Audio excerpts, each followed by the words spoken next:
Good afternoon, everybody. This is Frank Messina, and I'd like to welcome you to the Town of Chatham, April 21st, 2020 Historical Commission meeting. Needless to say, this is our first virtual meeting of the CHC as a result of what's going on. So I have, unfortunately, a number of announcements that we have to make before we start the meeting. So let me proceed. This meeting, April 21st, was supposed to be March 17th, but was canceled, and now we're attempting to go live virtual for the meeting. This meeting is being recorded and will be available shortly thereafter for a scheduled and on-demand viewing on any smartphone or tablet device. If anyone else is recording the meeting, please let the chairman know. Hearing none response, thank you very much.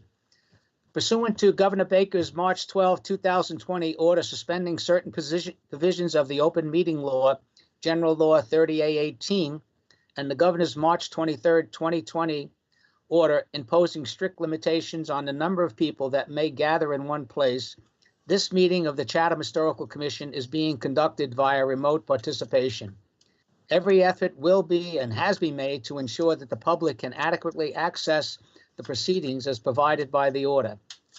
For a reminder, persons who would like to listen into this meeting while it is in progress may do so by calling in via telephone on 1-347-379-1643. The conference ID is 553-415-069 #. You can also join the meeting online via Microsoft Teams. The link to that is on the agenda. I won't read it. It's about 75 or 80 characters. So there's two ways you can join the meeting, via the telephone or video.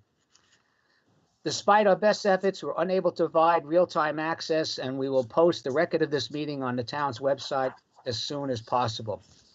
Okay. Before I actually start the agenda and welcome everybody, we'll do a roll call.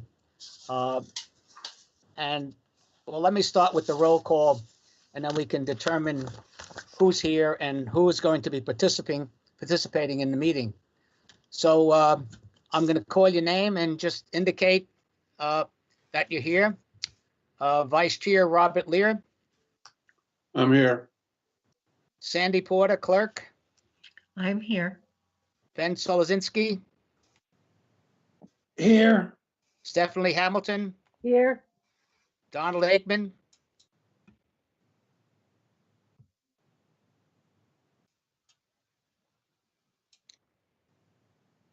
Donald, is your mic muted?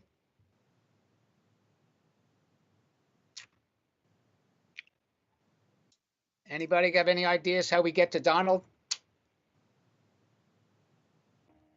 It looks like he's got his mic muted at this point.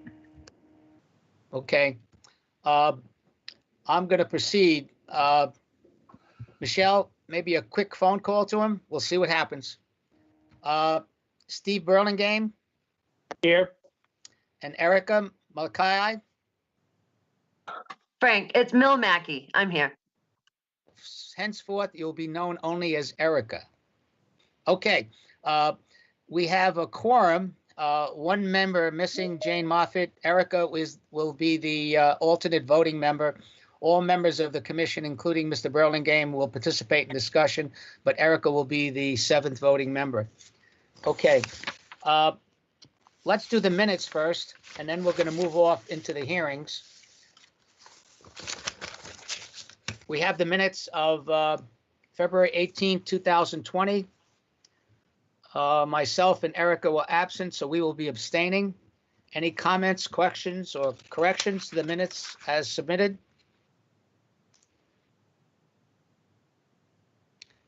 Hearing none, Mr. I have one. Steph Hamilton has one. Go ahead, Steph. One person that was there that spoke was Michael Thomasette. And there's nothing in the minutes that mentions that. Well, Down under old business, where we had Mr. Whalen talk, the town clerk talked, and Mr. Thomasette talked. And it's not Okay. mentioned in the minutes. Michelle, is that something you can correct, or we just put it off? I'll take a look at the minutes.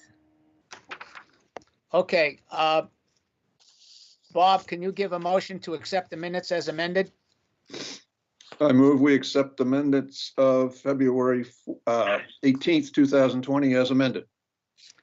Second, please. Second, Sandy Porter. Thank you, Sandy. All right, we have to do roll call, guys. Robert Lear, Yes. Sandy, Yes. Ben, Yes. Stephanie, Yes, Don, Yes, welcome back. thank you. And Steve, Eric. Mr. Burlingame, yes, Erica is the voting alternate, Frank. Erica and That's right. myself will abstain. We were absent. Because it was the last one. Yeah. Okay, I'm All right. sorry. You're right. thank you very much. Sorry, guys, we'll get to the business. We're going to go into the hearings. We have, looks like 6 major hearings, and 2 of them are continued from their February 18th meeting. And I was really hoping in my absence that you guys would not continue things, but thank you very much.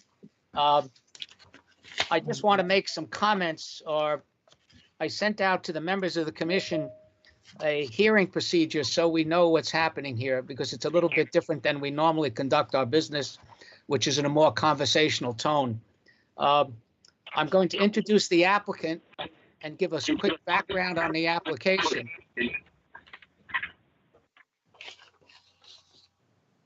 Okay, I'm sorry, I was getting some feedback. After I introduce and give an overview of the application, I'm going to recognize the applicant. Unfortunately, I'm not sure of the names, but hopefully the name of the applicant as listed in the application will make himself known. I'm going to ask the applicant to give his introduction and overview of whatever details necessary. At the conclusion of his presentation, I will ask the members by roll call if they have any questions, comments, or clarifications of the application. At the conclusion of that process, and it's going to be by roll call, I'm going to ask any citizens who are calling in if they have any comments for or against the application. I'm going to close the presentation, and the members of the commission will deliberate. And again, by roll call, the members will discuss the application and attempt to reach consensus. If consensus is reached, I will ask the vice chair to move a motion. If there's additional discussion or amendments, we'll take a roll call on them. And then a final roll call will be taken. I think that's kind of straightforward from a point of view, but it's going to take more time. And let's see how long my voice lasts. Okay, I assume there's no questions. I won't take a roll call, ask if you have questions, but here we go. Okay, Michelle, you correct me if I'm wrong here. First application is 20005, 20 Gamies Lane. And this is a continuation from February 18th. And unfortunately, this application has been around a while. So, having said that, for the public, first of all, I'd just like to know who from the application. Chris, are you here? Is anybody here for an application 20005? It's supposed to be Chris Cannon. Let me give him a quick call. Well, we could take the action without him.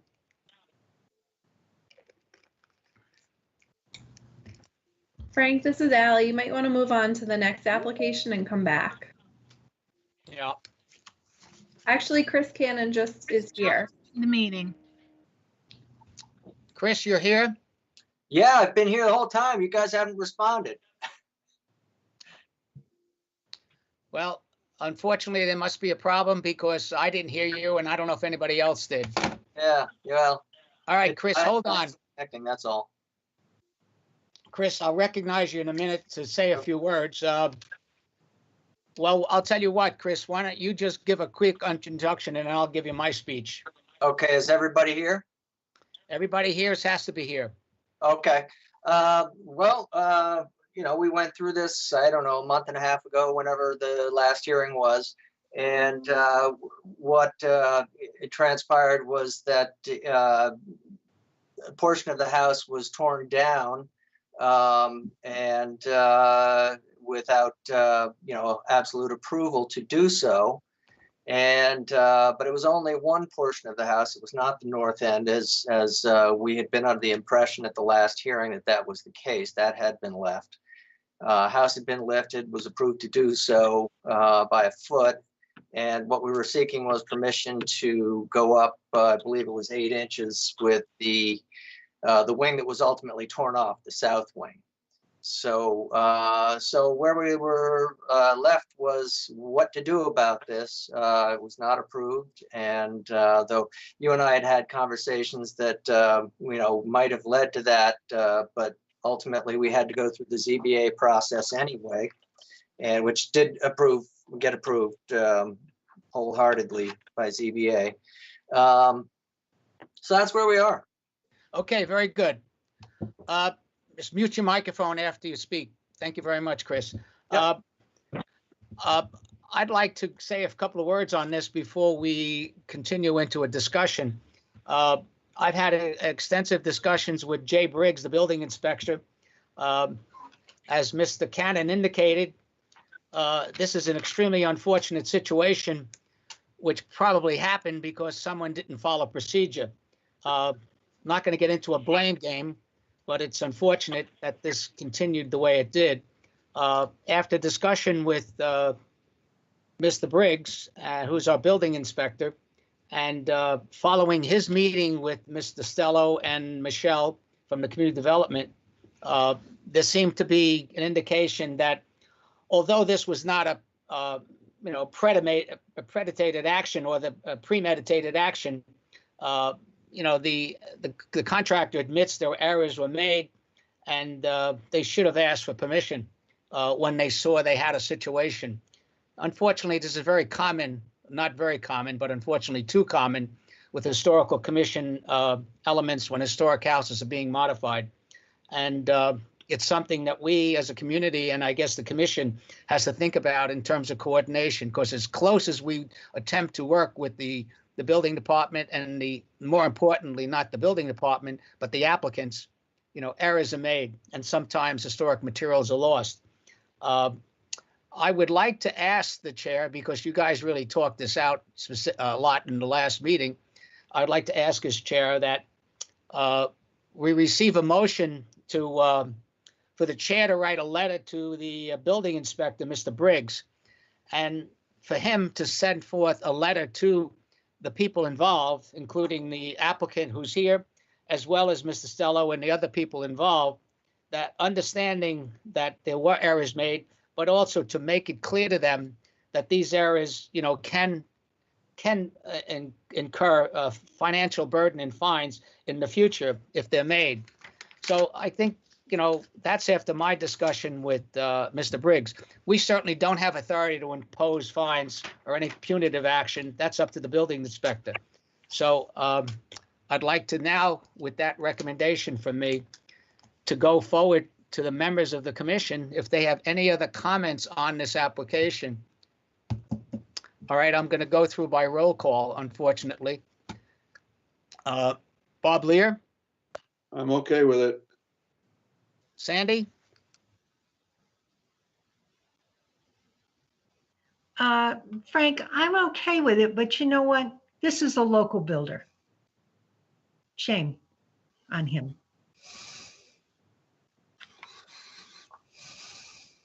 Stephanie,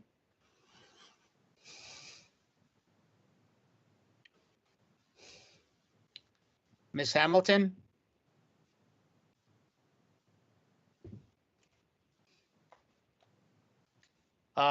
Ben, I need to recuse myself from any votes or discussion on this plan because of previous involvement with the builder. Okay. Ben, this Donald? is Steph. Ben, this is Donald? Stephanie. Yes, Steph. I had a couple questions for Chris that you didn't pick up. It talks about subcontractors in his letter, and you have to accept when they come. Or otherwise it puts the schedule at risk. What exactly does that mean? Is my mic on? Yeah, you're Yes. okay. Okay, so essentially what that means is that my understanding, the guy was coming to lift the house, and certain people are so busy that if you don't take them when you get them, you might wait a few months to get them, and that's not a world that I operate in, but it is a world that contractors operate in, and unfortunately, that's what I meant, is that I think that the potential for this house lifter to walk away and not come back for a few months was there, and I think that they took him as he was Okay. available. Thank you very much. Steph, yes, no? Yeah, I just had one more question. It talked about in your letter that there was a disconnect between the architect and builders. Yeah, well, I don't recall exactly what I wrote in reference to that, but there's often a disconnect in that I don't monitor builders as they do things, and so it's not uncommon for me as an architect to be driving along the road and see something that catches me by surprise. For instance, I did not know up to this point that nothing had been framed on this particular house since our last meeting, and there hasn't been. They have been working on the house within their permit, but they haven't done anything. I was frankly kind of surprised because the house is sitting open and vulnerable. But that's a good thing. That's a good thing, I suppose, in the context of this meeting. Thank you. Stephanie, yes, no? Yes, thank you. Okay, Donald? I have no problem with this. Okay, and Erica? I have no problem with it. Okay, what we were just voting on, folks, was that for my sending a letter to the building inspector to write the letter. But I think secondly now, the next action that we have to take here, and Michelle, help me here. So this was never approved, this application, this change. Yes, so your next step should be a historical significance determination.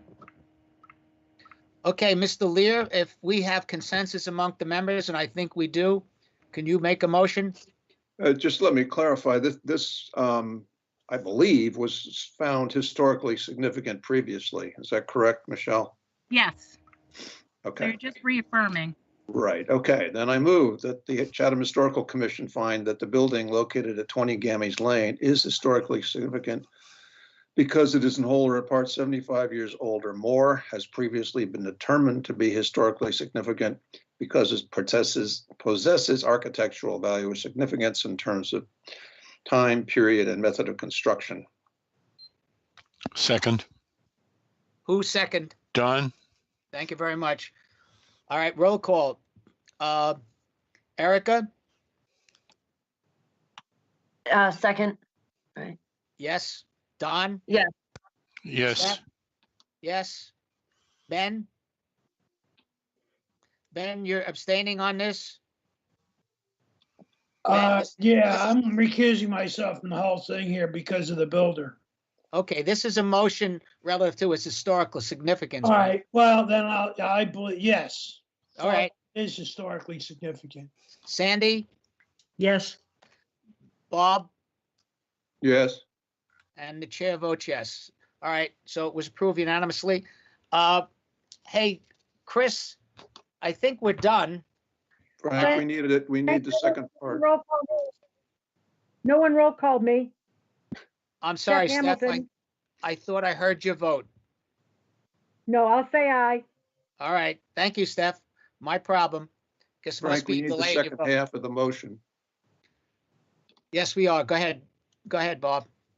The Chatham Historical Commission also finds that the proposed work to be done dated January 15th, 2020 will not materially diminish the historic significance of the building, and therefore the commission does not impose a demolition delay. Okay, is there a second? Second, Don, second? yes. Thank you. All right, Erica, Yes. Don, Yes. Stephanie, Yes. Ben, Abstain. Sandy, Yes, Bob Lear, Yes, and the chair votes yes. Thank you very much. 1, 2, 3, 4, 5, 6, and one abstention. Thank you very much, Chris, but I think, we've got to find a way to make sure these kind of things don't happen. And we certainly are not going to, ask that there be a clerk of the works kind of thing, but thank you very much. I appreciate your cooperation on this whole matter. Thank you. All right, thank you. Okay, we're going to proceed. Application 2002006, Chapter 158, hearing, continued hearing on 233 Seaview. This again is continued from February 18th. And at the conclusion of the meeting, I just want to note for the record that I spent time reviewing the meeting on February 18th. It's the first time I watched one of our meetings. And Erica, I asked the same of you if you were going to participate. Is that the case? Yes, yes, Okay. I did. All right. So that allows us to, you and I, to participate in the meeting and vote, if there is a vote. I want to indicate, hopefully every member of the commission at some point has taken a site visit to 233, which is our normal process and procedure. And fortunately or unfortunately, this is not the first time we have visited 233. If I understand, at the conclusion of the meeting on the 18th, there was a concern relative to the details of the drawing submitted, that they lack certain specificity, which didn't allow us to make a decision. I also would note to the applicant that there were certain concerns relative to the amount of demolition and the loss of certain historic materials. And so there was going to be a continued discussion relative to what's happening here. So I would like to ask the applicant if he could identify himself. Yes, good afternoon. My name is Peter Haig from Architectural Design in Orleans. I'm here on behalf of Ron and Ann Canny. I believe they're either on this website or listening to it via phone. Also, my partner, John Ingerson, is joining us as well. Thank you for doing this. So I'll be the one speaking, but they may chime in as well. Well, thank you very much. Welcome. And I would just ask them, when we chime in, we try to find some way to make sure they're being recognized by the chair, unfortunately, with this situation. Why don't you proceed relative to the comments, and let's see where we can go with this. Yes, good afternoon, members of the board and chairman. When we last met on the 18th of February, before all of this pandemic was upon us, the two main things we understood we needed to provide were sort of more up-to-date drawings, more precise drawings. In this case, we've provided you with CAD drawings that can be a good comparison. And ultimately, these drawings would be used and transformed into construction drawings or drawings suitable for going for a building permit. We also provided some clarification on square footages. Those were the two main things. I think for the interests of the board and time, I believe most of the issues have been talked through, and perhaps I could maybe respond to questions as opposed to start from the very beginning, because as you know, you've seen this a couple of times, but a quick summary is This had been before you a couple of years ago with another architect. It caused a demolition delay, which you subsequently lifted when it was determined that you approved their concept.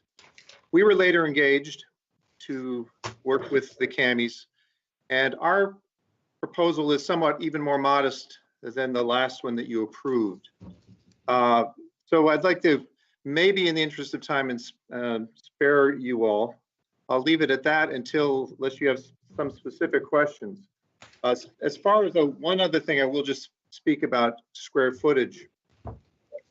You can see on the screen, there was some questions about square footage of demolition, which we had highlighted. And essentially what we're keeping, I don't have any control over those drawings, but do you mind scrolling to the next sheet? Why don't you, hi, this is Frank Messina.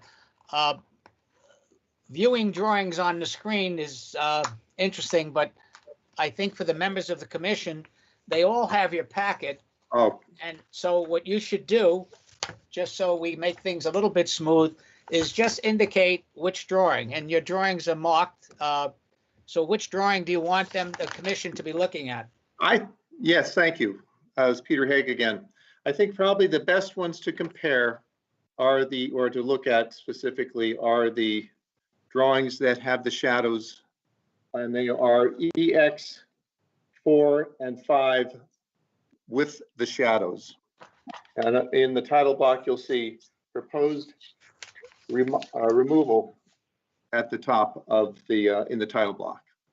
So essentially the one that's on the screen now. The main thing for us and for the Camis was to keep the historic character of the main bow roof section and the sun porch, which is so extraordinary, and the wing that is that you can see on the upper left-hand side of your screen on sheet EX5, that one on the left. Those were important for us to see that being kept. The portion on the right is being removed and replaced with something similar to it in concept and in character. And similarly to the garage, we wanted to keep the portions of the existing garage trim work, cupola, but if you'd ever gone inside of it, you'd notice that the useful space up there was severely lacking. So that's really the extent of it. The dormers on the water side are enlarged, similar to what was previously approved, but it's bigger than what was there now, but smaller than what was previously approved. The other thing I would mention in terms of gross floor area, which came up as well, is that much of the additional space added in this, and if I refer to the memo that you all have received, it says 233 Seaview Street, clarification of existing and proposed square footages.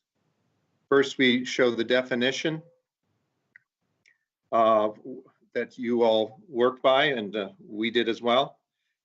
You'll see the summary of the existing square footage, the portion that is to be removed, and the portion to be added. You'll see the square footage of the proposed addition at 4,404.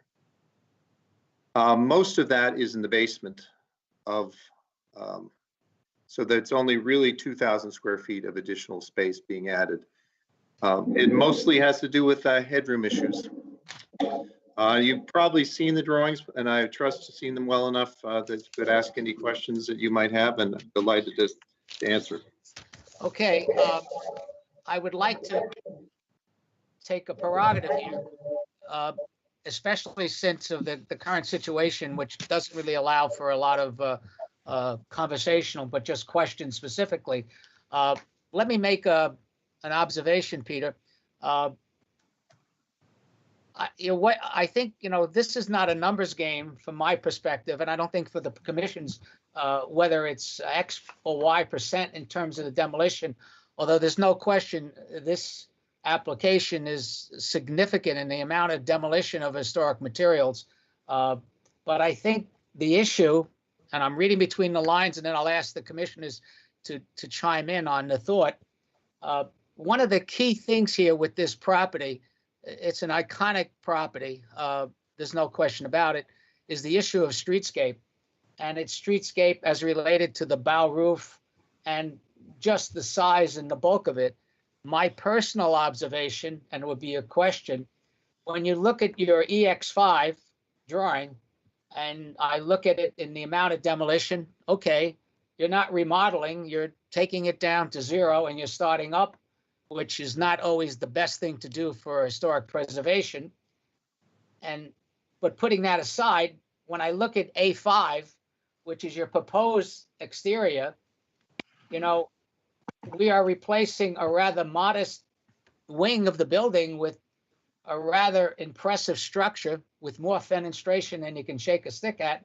So, you know, it says a lot personally, I think, in terms of what's happening to the original historic property, the iconic property, and the overbearingness of that addition that you're putting on the property. But that's a general comment. And I don't know how we're going to get into it, but that's my thoughts. Having said that, if you want to respond to me, or we can run around, we can ask the commission members to comment on those thoughts. Well, I'd like to make just one comment, and thank you. As you know, this has been before you a number of times, and there's been a number of iterations of this, and the CAMIs have been very sensitive to the historic nature of the existing house and doing their very best to work with it, and that has been their instructions to us, which is what we've tried to do. The existing portion you're talking about removing, the attic area of that is unusable. It's so small, and you're right, it is small. But the reality is they would like to work with the most architecturally and historically significant portions, and those portions that are most visible from the two public ways. We've made our very best effort to whatever additions are added set back from the street, and so as to keep the most important character of it.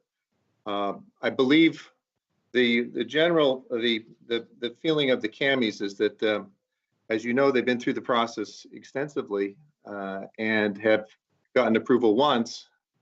Theoretically, you could go back and build that addition, which is more imposing than this one is. But I think at this point, the CAMIs are feeling that they're really looking for the approval of the board and moving forward. They think they've accommodated it to the extent that they can. At this point, their sense is that if the board decides to impose a demolition delay, that would be very unfortunate, but they don't intend to come back and redesign again. So we'd appreciate if that for consideration. And as far as the numbers go, I agree with you, Ms. Chairman, that it isn't a numbers game. It really is about architecture and what we think we've done the very best we can to make that work. So I'm hoping that the board will be sympathetic to the CAMIs who've been through this for now several years, and then we can all move on and save this beautiful gem. If I may respond to you before we go back to the board, yes, we did finally approve a previous application, and there were numerous compromises related to that. And for whatever reason, the applicant decided not to go forward. So unfortunately, we're now faced with a brand new application, and we're looking at it that way. One thing I didn't do in my analysis, I didn't look at the old application because, you know, there's a new architect and new plans.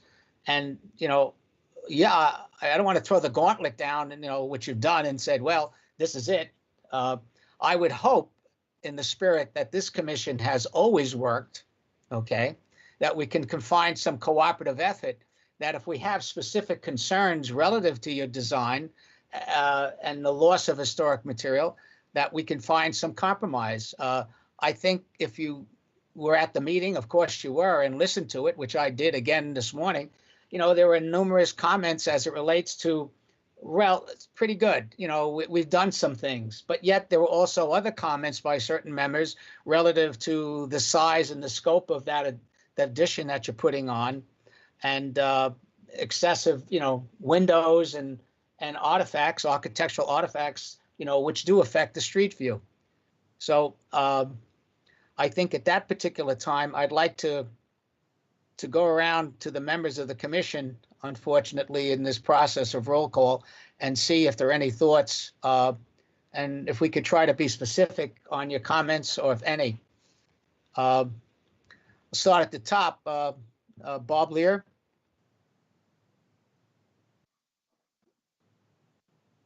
I'm just finding my unmute. I walked around there again on Sunday morning with the revised drawings, and I do want to thank you for the revised drawings, because they do assuage the concerns that I had at the previous hearing.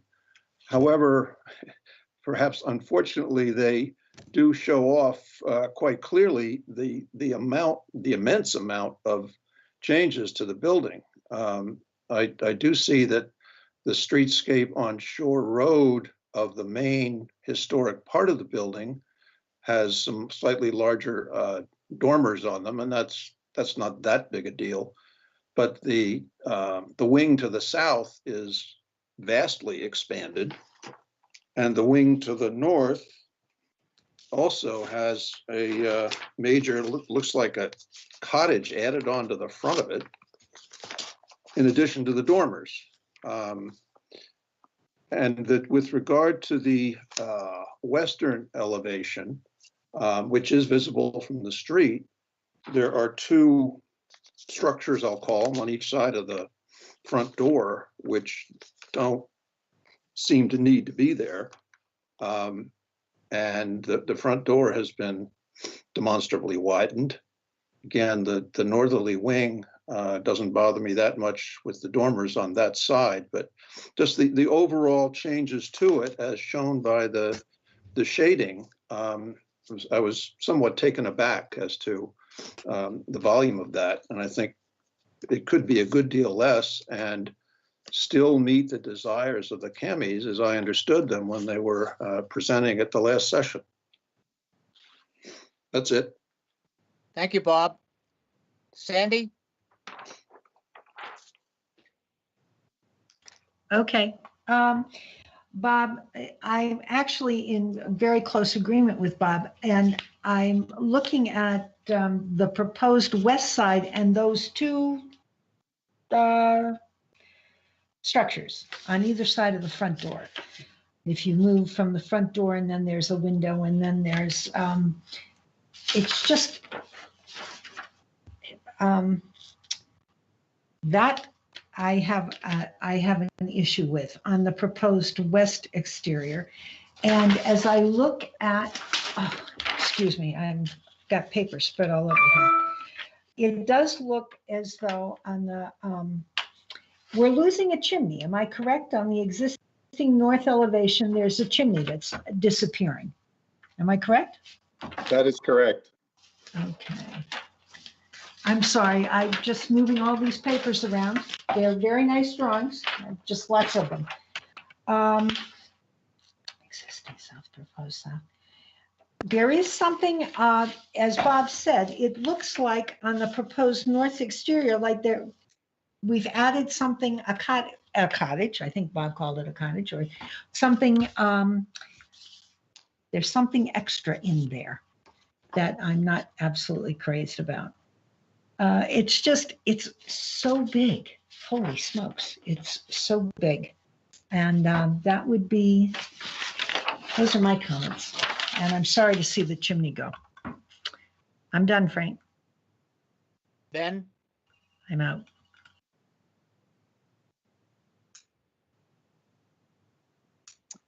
This is Ben. Did you just call me Frank? Yes, sir. I have looked at this and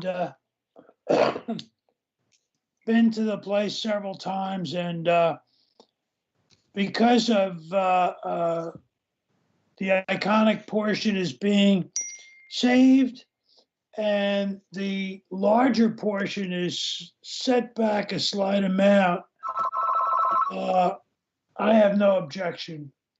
So that it would be my feeling to let these folks go ahead. That's it. Thank you. Donald? Yeah, I'm here. Can you hear me? Yes, I apologize, Stephanie. I skipped you. I'll come back.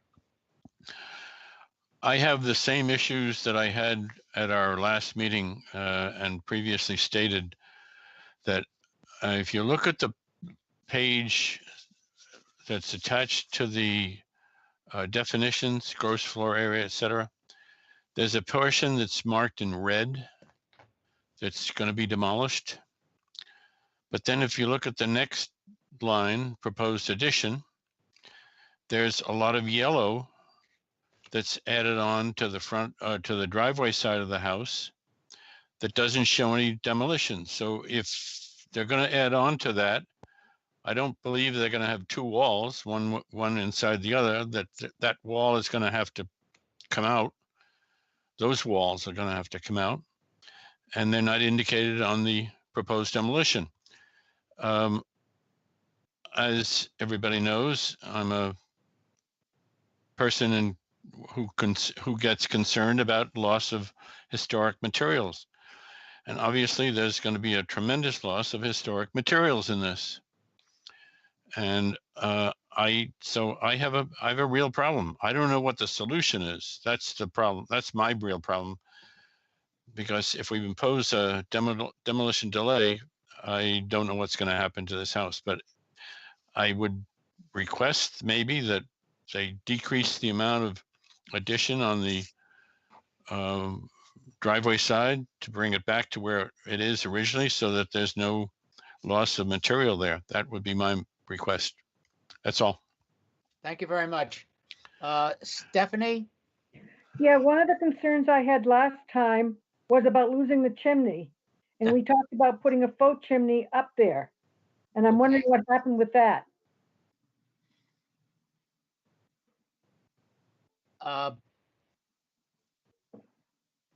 Peter? It is Peter. I Yes, apologize. yes, it is. You're right. I apologize. Yeah, one of the things as architects, and you probably run into this from time to time, is that there's a certain element of the importance of truth in architecture, that what you see is real. So I think we have an aversion to just putting something up that is ultimately completely unusable and fake. It's the sort of thing I suppose we could talk to the Camis if they would accept that as a condition of approval, to put a fake chimney on. We had suggested that to keep the streetscape so it would look more like it does now. Okay, well, that's something we could, one of the difficulties of the meeting format, as you know, like this, is I'm unable to necessarily converse with them, but I can try to call them or text them. But I brought this up to you in February. Yes, understood. And nothing was done? Okay, No. Steph. We got it. Erica? Excuse me, Erica? Hi, sorry, I'm here. Yeah, I can't, I am with Steph on the chimney, and I remember I reviewed this too, and I do agree that the streetscape, it's a little overwhelming, but I don't necessarily not like the front. I don't mind the front with the dormers, kind of like I think Dawn might have said, just that doesn't bother me. I would like to see on the, let me just grab the paper. Just kind of mirroring, if we could see just less of a demolition on the east exterior elevation on A5. Just, yeah, I really just a little less there is all I could really say. Thank you. All right, thank you. Steve, I'm sorry. I skipped you. Steve, any comments?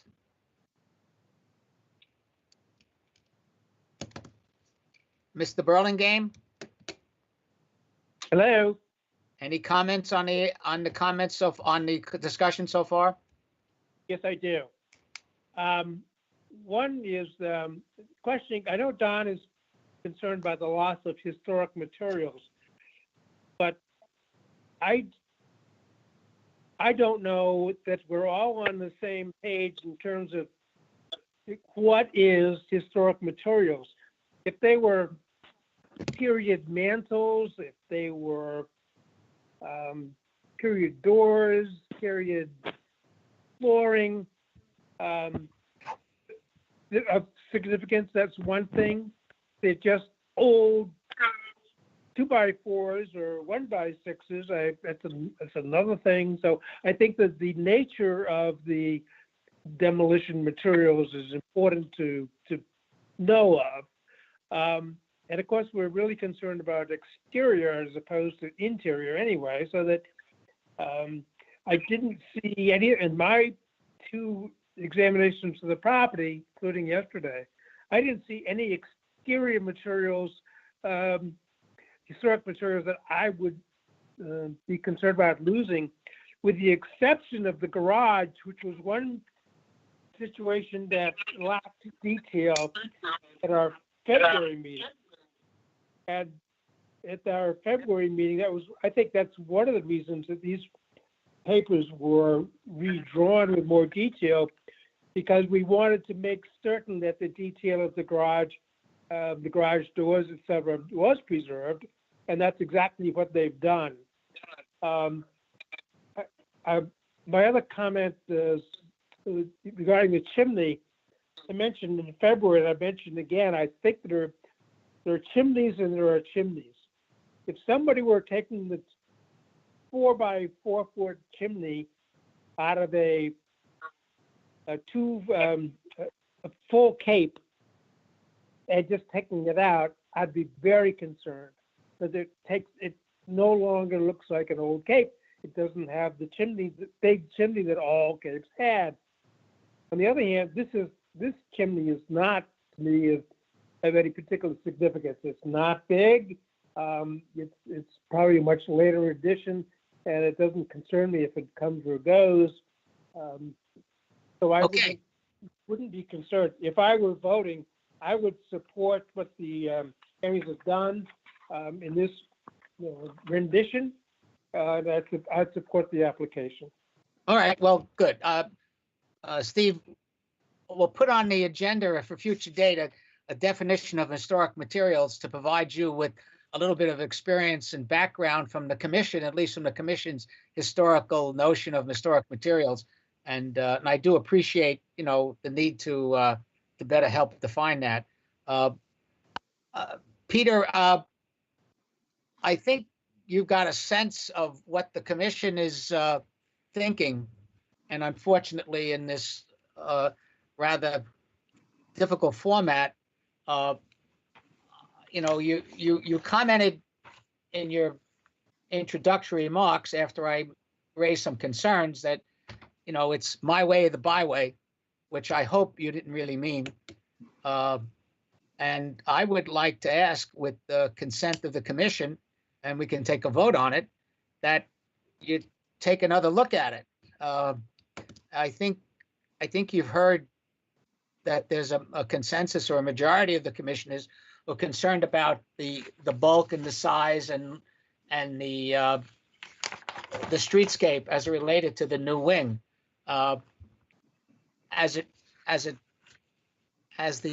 what you're proposing related to what you're replacing in terms of a streetscape.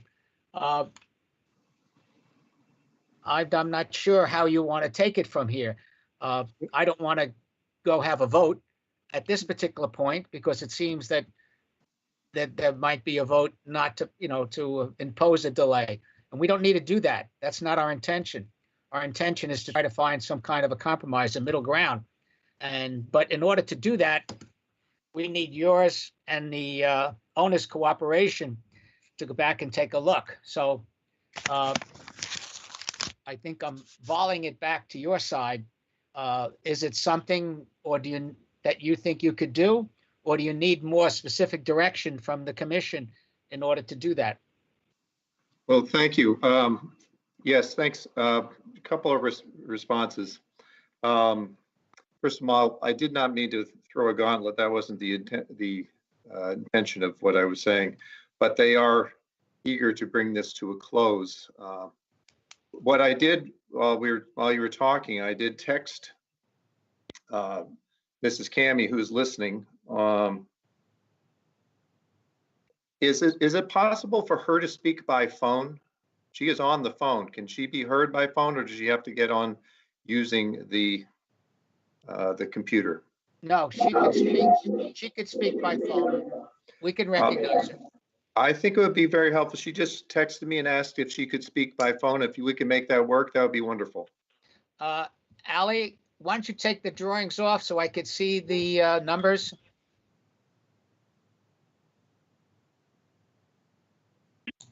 Those numbers? Well, I'd like to see the applicants, You need her phone number so you can recognize her phone number? yeah, that would be great. All, The last 4 digits is all we need. Okay, sure. all right, this The is, last 4 is 2430. yep, she's here, 2430. This is Ally. All she needs to do is speak, and if her phone is muted, she needs to unmute her phone. Okay. I'm hoping Okay, she heard what you just said. There she is. Can you hear me, everyone? Yeah, just speak up a bit. It's kind of difficult from Okay. my end. Yep, sorry about that. That's okay. Hi, this is Ann Cammy. Thank you so much for everyone's comments, considerations. For those of you who came out to visit again, I really appreciate the time that you've spent considering our proposal. I think, you know, as you might imagine, for us, this has been a long process. I know it's been a long process for you as well. And I think Peter's comments were not meant to be antagonistic in any way, shape, or form. But we have been trying to do this for a long time, and a lot of things, including a pandemic now, because the last time we were at a meeting that we were hoping to get the approval was 2 months ago now. And we were hoping to start this project in the fall, but we're now running into the issue of even being able to start it. And if we're not able to start it in the fall, we're probably going to end up waiting about 18 months anyway. So that's kind of just to give you a little bit of background on our timing and how we're thinking about this project. So, but I did just want to take a moment to say I'm perfectly happy to consider the possibility of a faux chimney. You know, doesn't seem to me that should be a make or break issue. No, But, I don't think it is. But in terms of the demolition, I just wanted to clarify something because it kind of struck me at the last meeting that I attended. And that is the point that a lot of what we're demolishing over on that wing over there is not the original house anyway. Now, I'm not 100% sure of when the garage was built or when, but there's a whole little warren of additional house over there that if you see the picture, which we have in our front entry of the original structure, it just wasn't part of it. Now, that could have been added in the 50s or the 60s or the 70s. Like, I don't even know when it was added, but it definitely was not part of the original house because we have that picture in our hallway. And so part of the square footage and the demolition is not the original house, including the dormers that we're talking about on the front porch of the house were not part of the original house either. So, so again, we are trying to be as respectful to the nature of the original house, but this is our primary home now. We have 4 children. Oldest is married already, so at some point we're hoping to have grandchildren. Even as it is, our siblings, our nieces, our nephews, our parents come and stay here with us. And so this is, to us, partly a historic home, but also partly our family home, and one we hope to hand on to our children and our grandchildren after that. And part of what we're trying to do here is to preserve the past, but also make it a functional home for generations to come. And that is a tricky balance, as I'm sure you're all aware, living on the Cape yourselves and, you know, trying to juggle all of that. And so we really, you know, have done the best that we can. I'm not sure if we've mentioned in the past, but our work with John and Peter has taken months. This is, you know, maybe our 4th or 5th version with John and Peter, not to even talk about the previous project. This is not something we're doing lightly. And again, we do value your opinions and all of the feedback that you've given us, and try to take all of that into consideration as well. So, you know, after hearing the previous case where somebody just went ahead and knocked something down that they had absolutely no approval to do, you know, it's kind of hard to we're trying to work with you here, Yes. and we would really appreciate, you know, your understanding of the goal of what we're trying to do, and that we do realize the value and the importance of this home, and we're trying to preserve as much of it as we possibly can while still having it be a functional home for our rather large and extended family. So Okay. I guess that's all I have to say. Well, no, and I appreciate it, and I appreciated, you know, talking to you previously. I'm glad to hear you're going to be a full-time resident, because listening to what you just said and how you said it, you know, as a full-time resident, you could become a member of the Historical Commission. We're always looking for a few good men, you know. Trust me. But or women. all women, right? Exactly. Well, you know, that was just a few good men. I think that was the saying. Anyway, thank you very much. I think that was Don. So let me propose, and then we'll go around to the commission again, unfortunately, with this roll call process. I think, you know, the chimneys certainly, I'm a chimney guy. Okay. Why do we have chimneys? Why do we want chimneys? Chimneys are a symbol of old houses. You know, new houses don't have chimneys. So there's no question this house is not 1700 or 1800. You know, it's a modern house by that standards. Unfortunately, or fortunately, it's become an iconic house in terms of the architecture and the standing in the community and its position. You know, I believe the comments you heard generally, you know, we went through this before, you know, I guess it was Polimus, you know, and we were able to find there were reduction of, you know, some of the windows. And I know you're looking for an ocean view on every one, but, you know, your addition really doesn't look anything like what was there. Okay. And that's part of the issue. I'm not saying you can't have windows to take care of that beautiful ocean view, but from a streetscape point of view, it's kind of, I hate to say this, architects gets nervous. It's kind of overdone. Okay, that's my opinion personally. And I think offering a compromise here, I think if you go back and give us a chance, take another look at it, see if you can come up with some ideas. You know, we've got this new format, and unfortunately, this is a fact of life, but I think we could work. And I'll be honest with you, I think it's working better than I thought it would in terms of communicating. So I'm going to ask the commission, or ask you before I go back to the commission, is it something that you think you'd go back and take another look and come back to us? I think May 5th is our next official meeting, so to speak, and we'll try to accommodate, as difficult as it is, some kind of concept or longer, or rather than culminating the decision here at this particular meeting. Peter, Ann? Okay, this is Anne. Again, I'm really not trying to be difficult. Part of this is just an issue of our own planning and, you know, trying to hire contractors. And, you know, if we don't have approval, we don't feel comfortable hiring a contractor. And if we can't hire the contractor, then we can't, you know, start to go through the process of getting everything in order to begin this building process. So unfortunately, I think we need to ask you to vote on it today. I mean, I would be happy to, you know, continue to discuss it with approval, so that we can at least move ahead on the project. Again, the other side of that is if we're not going to be able to start in the fall, we just as soon wait and just, you know, we might as well wait. We'll probably wait that 18 months anyway. So if we can't get it going within the next month or so. So that's kind of where we are, which is a little bit, you know, whatever happens with the committee is if we can't get our act together very shortly, we're not going to be able to do it in a timely fashion anyway.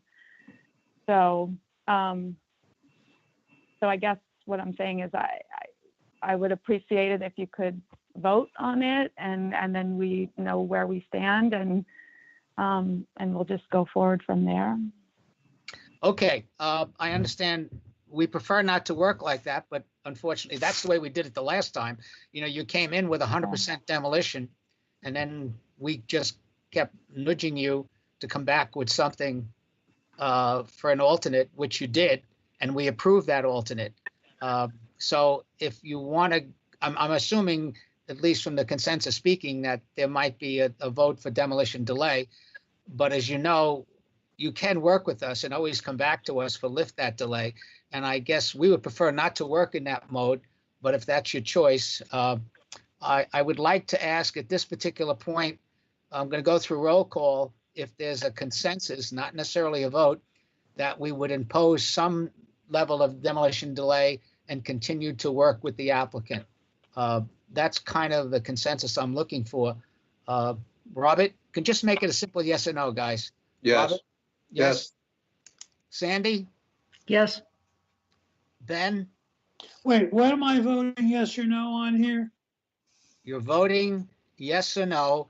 Is there a consensus that we would impose some kind of a demolition delay and continue to work with the applicant, or approve the application as is?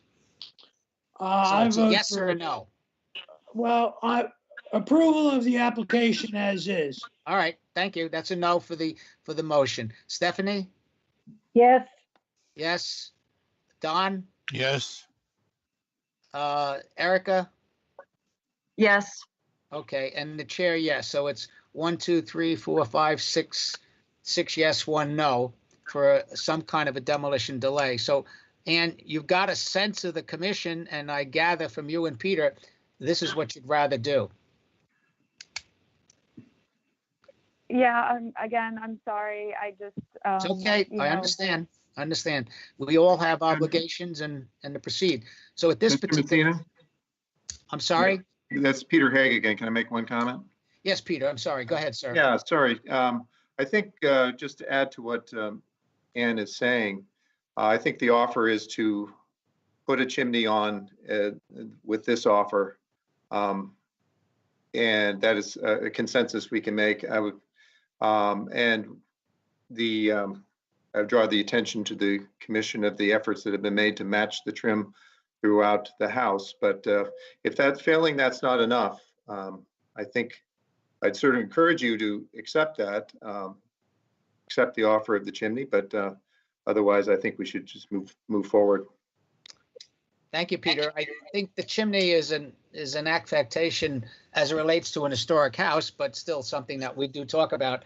But I think it's more of the issue of the quantity of the demolition and the streetscape as it relates to effectively the proposed east interior dominating the core element of the historic house and the bow roof, et cetera. So yep. I think we've talked it out. Bob, can you offer a certain kind of emotion? Have we figured?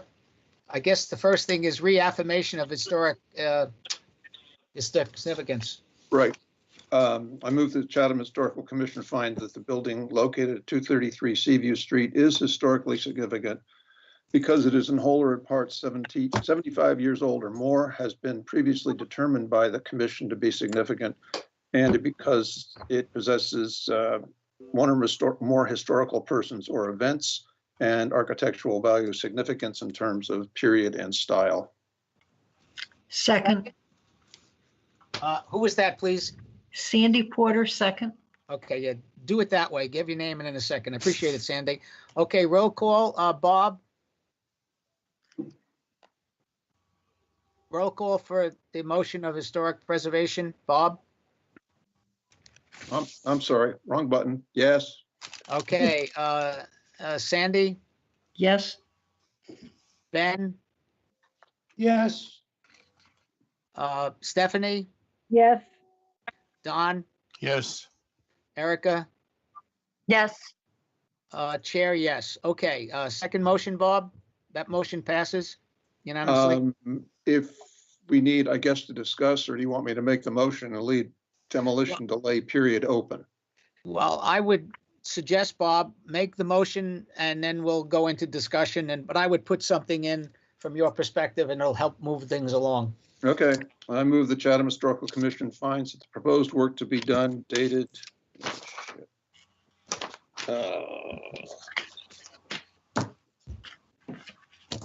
Peter, help me out. March 4th, 2020. Yes, that's it. Dated March 4th, 2020, will materially diminish the historic significance of the building structure. Therefore, the commission imposes a demolition delay in the amount of 540 days. Okay, second, please. Sandy, second. Thank you. Okay, roll call, Bob. Yes. Mr. Chairman, Yes, sir. can I make one other comment, one other request? Surely. Is that Peter? Yes, it is. Just one other thing in terms of the length of the delay. Could we have it dated as of the second or February 18th meeting? These additional delays due to the virus would additionally impact and hurt the camis. I don't know that there's any benefit to that. If we could have it backdated or reduced in its length would be, I think, a kind consideration to somebody who's trying to cooperate.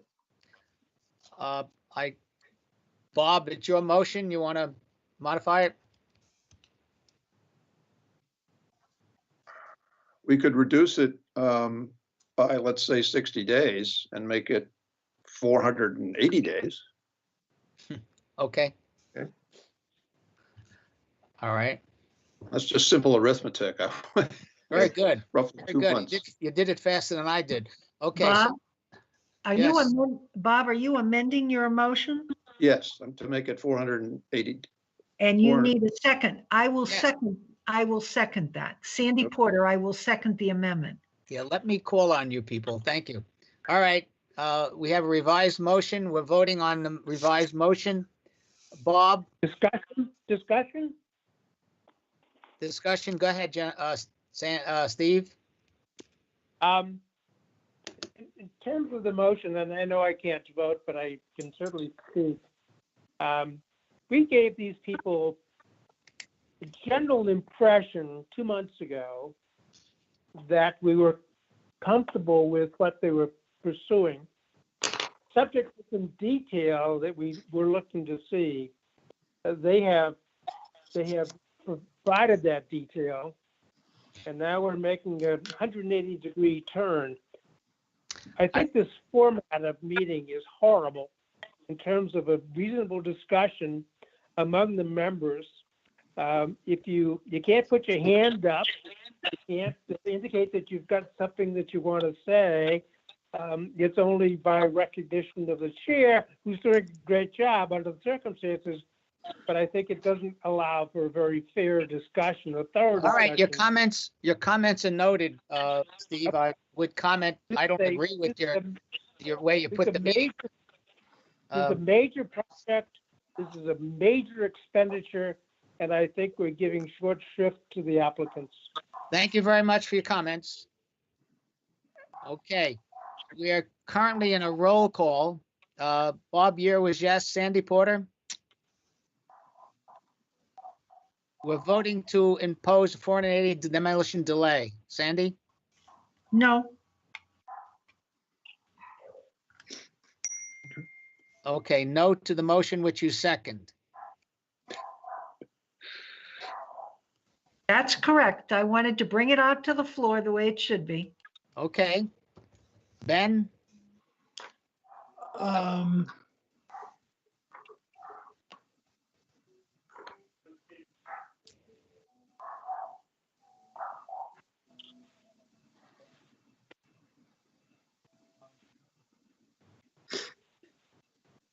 Ben? Ben, did we lose you or are you thinking? I'll come back. Stephanie? Am I, no. can you hear me now? Yeah, okay, Ben, go ahead. Sorry, Steph. I'm sorry. I think that I'm voting no on this because Okay, I think our choices are, if we vote yes, they'll demolish it. If we vote no, at least we'll save the central portion of the house. So, And I'm no. for that. Okay. Voting no. Got it. Stephanie? I'm voting no because I think it's too long a Okay. delay. All right, Don? I vote yes, but I would offer that we allow them to reuse some of the historic materials that's inside the walls. And then I would be in favor, but I'm voting yes on this. Okay, Erica? I'm voting yes on this. Okay, so the motion, it's, if I counted it, it was, and the chair would vote yes, so it's 3 yeses, 4 no. So the motion fails, okay? There seems to be at least some dialogue or additional discussion relative to the length of delay. So we could easily, move off, gentlemen and ladies, to that discussion. I would like to ask those who have voted no, but still supported the application to proceed with some kind of demolition delay, to put forth some kind of a compromise number, if that's what you think you want to do. Sandy?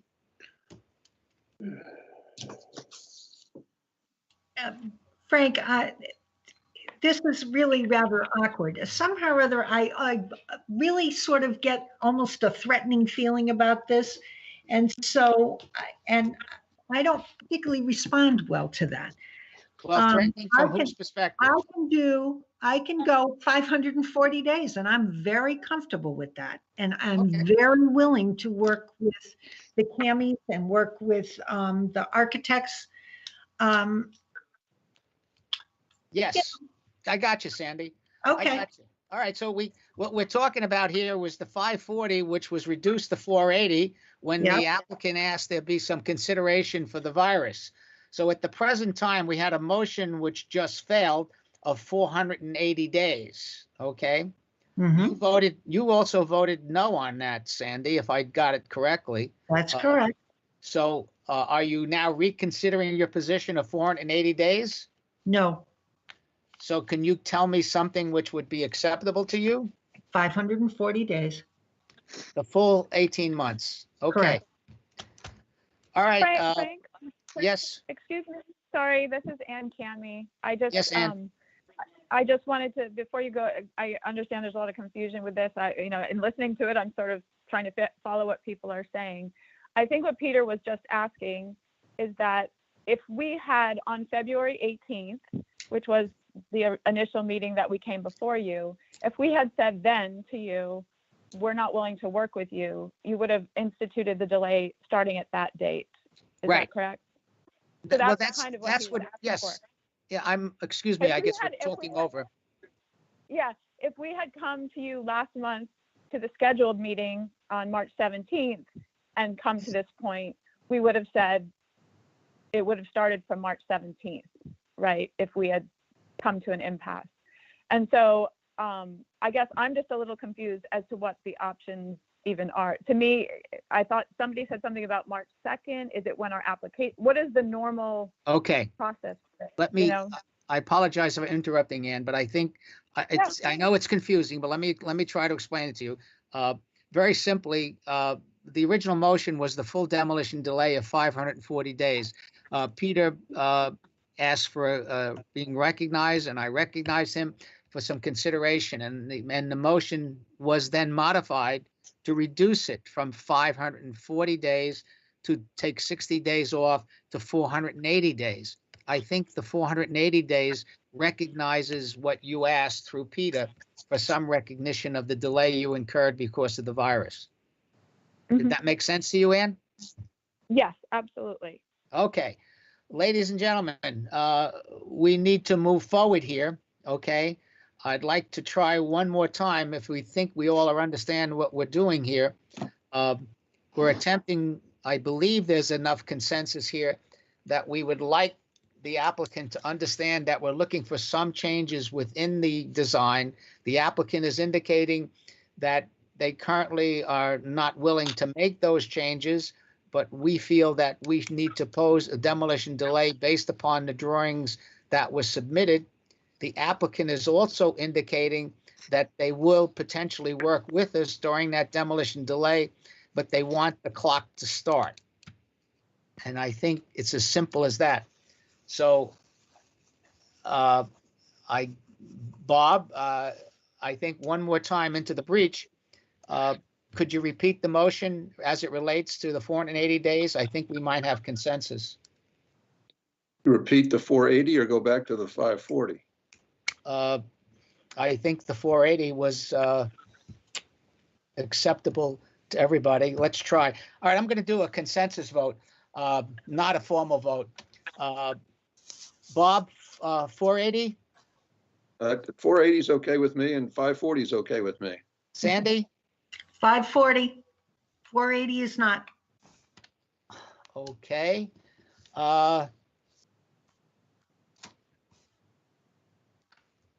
Ben? No delay. Okay, no. Stephanie? 540, 480. Stephanie? 480. Okay, Don? 540 from March 4th, which is the date of the plans. All right, you're gonna make it difficult for me? How many days is that? Michelle, I need your help. Okay, give me a second. Thank you, Don. So you're saying 540 days from March 4th? Exactly. That's the date of the plans, and that was the original motion.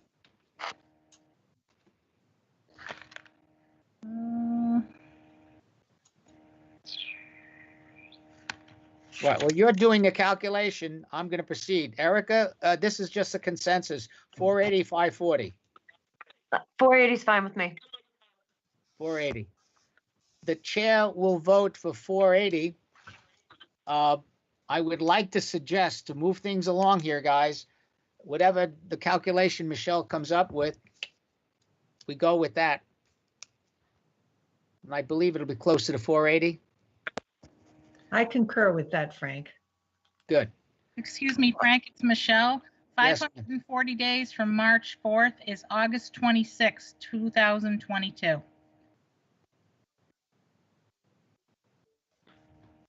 Oh, how many days is the motion then?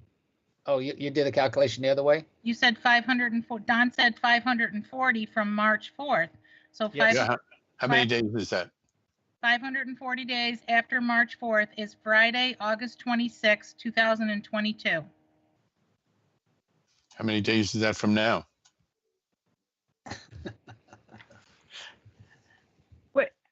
All right, look, let's just make the motion, gentlemen.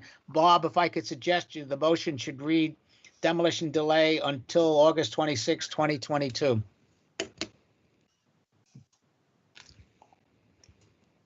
Michelle?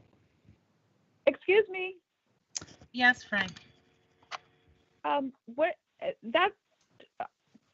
we in the year 2020? So a year and a half from now would still be 2021, right? Gentlemen, ladies, Give I me a suggest, minute. I asked the question and that's the answer I got. So 1 second, please, while I verify it. okay. I would like, the simplest way to do this, ladies and gentlemen, would have just been the 480 days, which was a reasonable reduction in the time. I'd agree to that. All right. Let's go to the 480, Bob. Michelle, just hold off. We're going to do the 480. Yeah, it's the same calculation, Frank. 540 days from March 4th is August 26, 2022. That's not the question. The question is in the motion. How many days is that From today. from today? How many days till August 26th from today? Yeah, I guess it's getting this more complicated. Yes. Let's just do the 480. Bob, do ahead, please. This is going to be interesting television. I All right, still Rob. feel that's too long, Frank. That's Steph speaking. Yeah, I understand, Steph, but I think we have a consensus of 480 days. Bob? All right, I'll try again. Chatham Historical Commission finds the proposed work to be done dated March 4th, 2020 will materially diminish the historical significance of the building structure. Therefore, the commission imposes a demolition delay in the amount of 480 days. Okay, Sandy? You're looking for me to second this? Oh, yeah, I'm sorry. I was looking for you to second. Yes, dear. Okay. Second, okay. Bob, Yes. Sandy, Yes. thank you. Ben, no? No, Okay. Stephanie?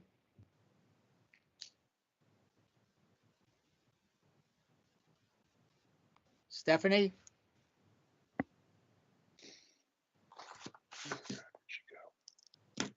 Miss Hamilton? No. No?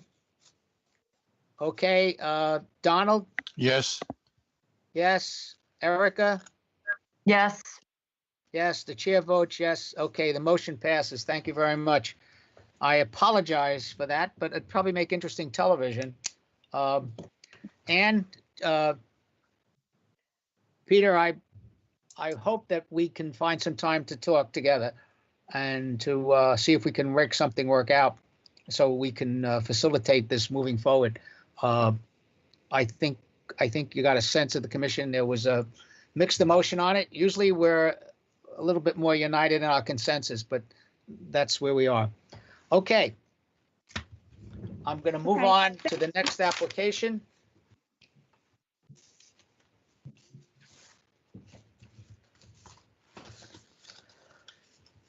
The next application is 20007, to be heard in accordance with Chapter 158, 89 Water Street. This is a property which is in the National Register District and therefore subject to not only Chapter 158, but also to the Cape Cod Commission's Regional Policy Plan. We're first going to hear, give me a second to open the application. And Ally, I guess we'll show some of the drawings. This is a home in the Old Village, a contributing structure to the National Register District. Beautiful property. Happens to be across the street from Mr. Aikman. And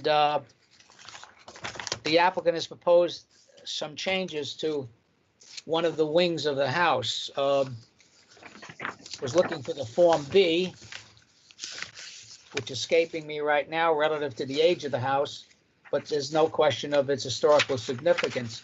So having said that, somewhere out there in the internet, there's the applicant, and on 89 Water Street, Mr. Muldoon, are you representing the applicant? Yes, Hi. hi, good afternoon. Paul Muldoon here from Muldoon Architects in Harwichport.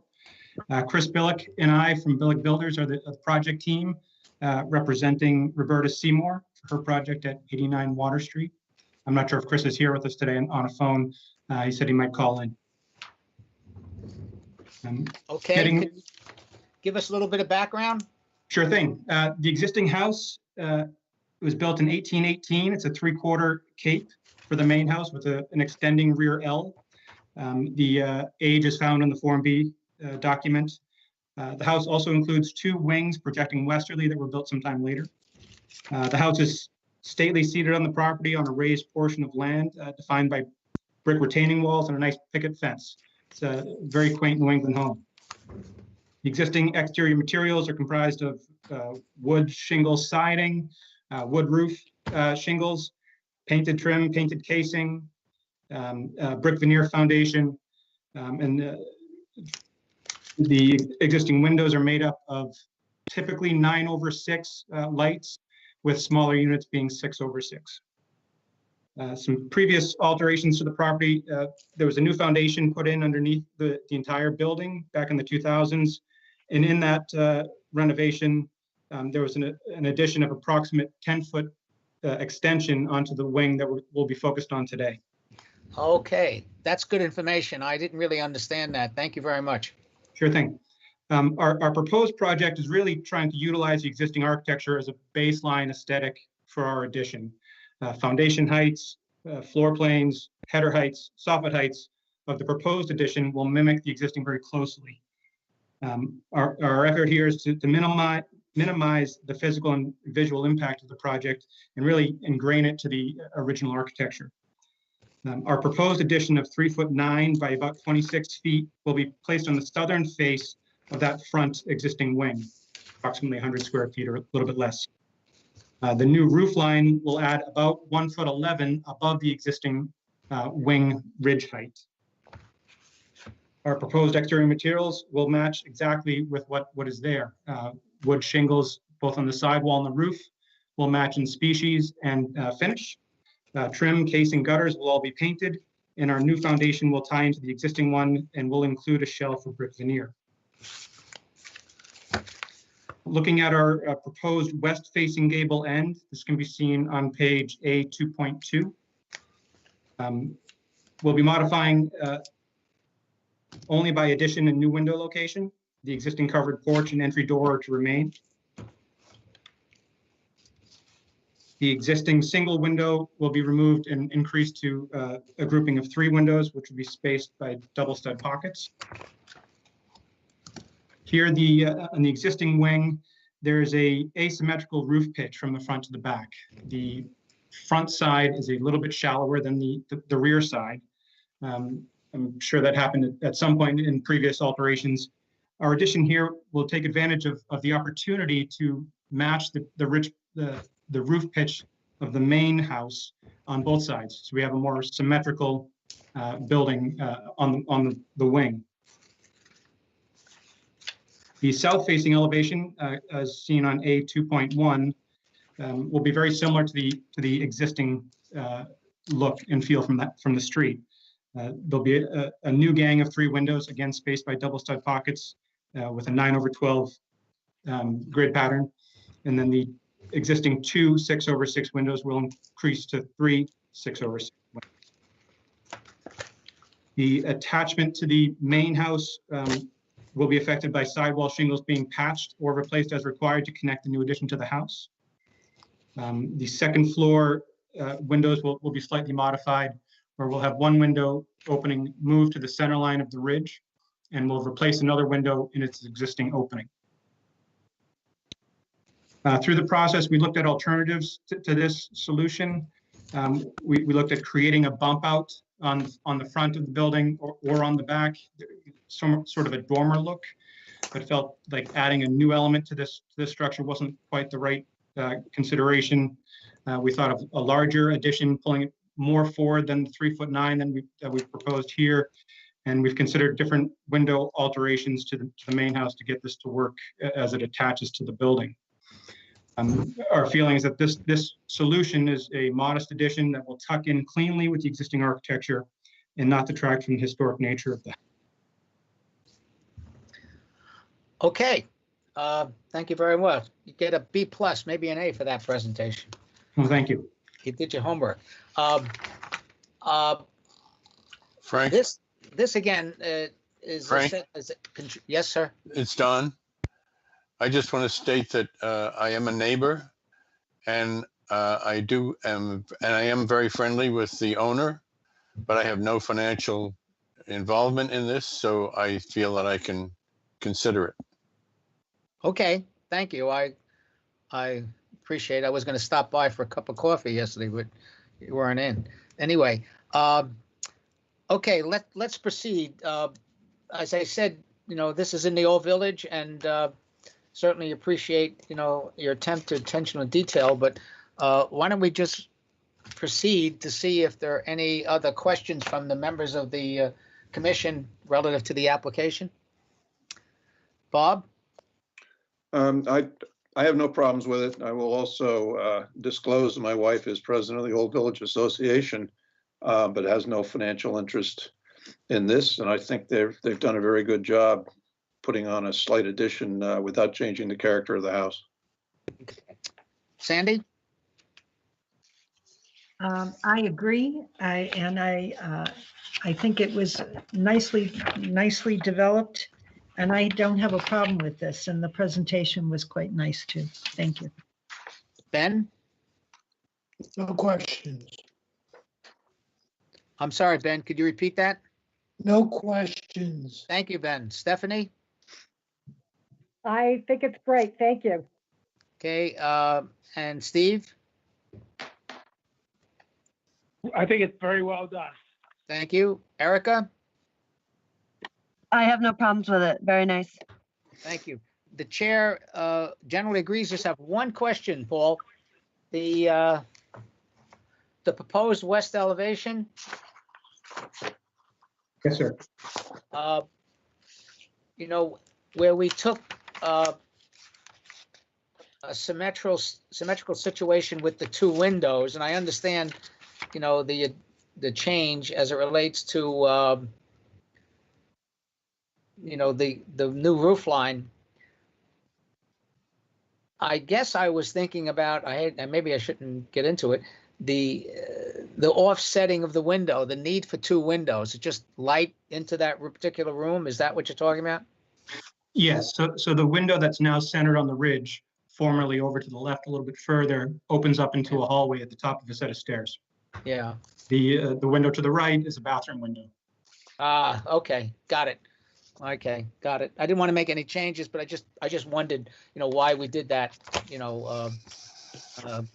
Okay, I think we seem to have consensus. If there are no other questions, I'm going to proceed to motion. We need multiple motions here as it relates to reaffirming historical significance and also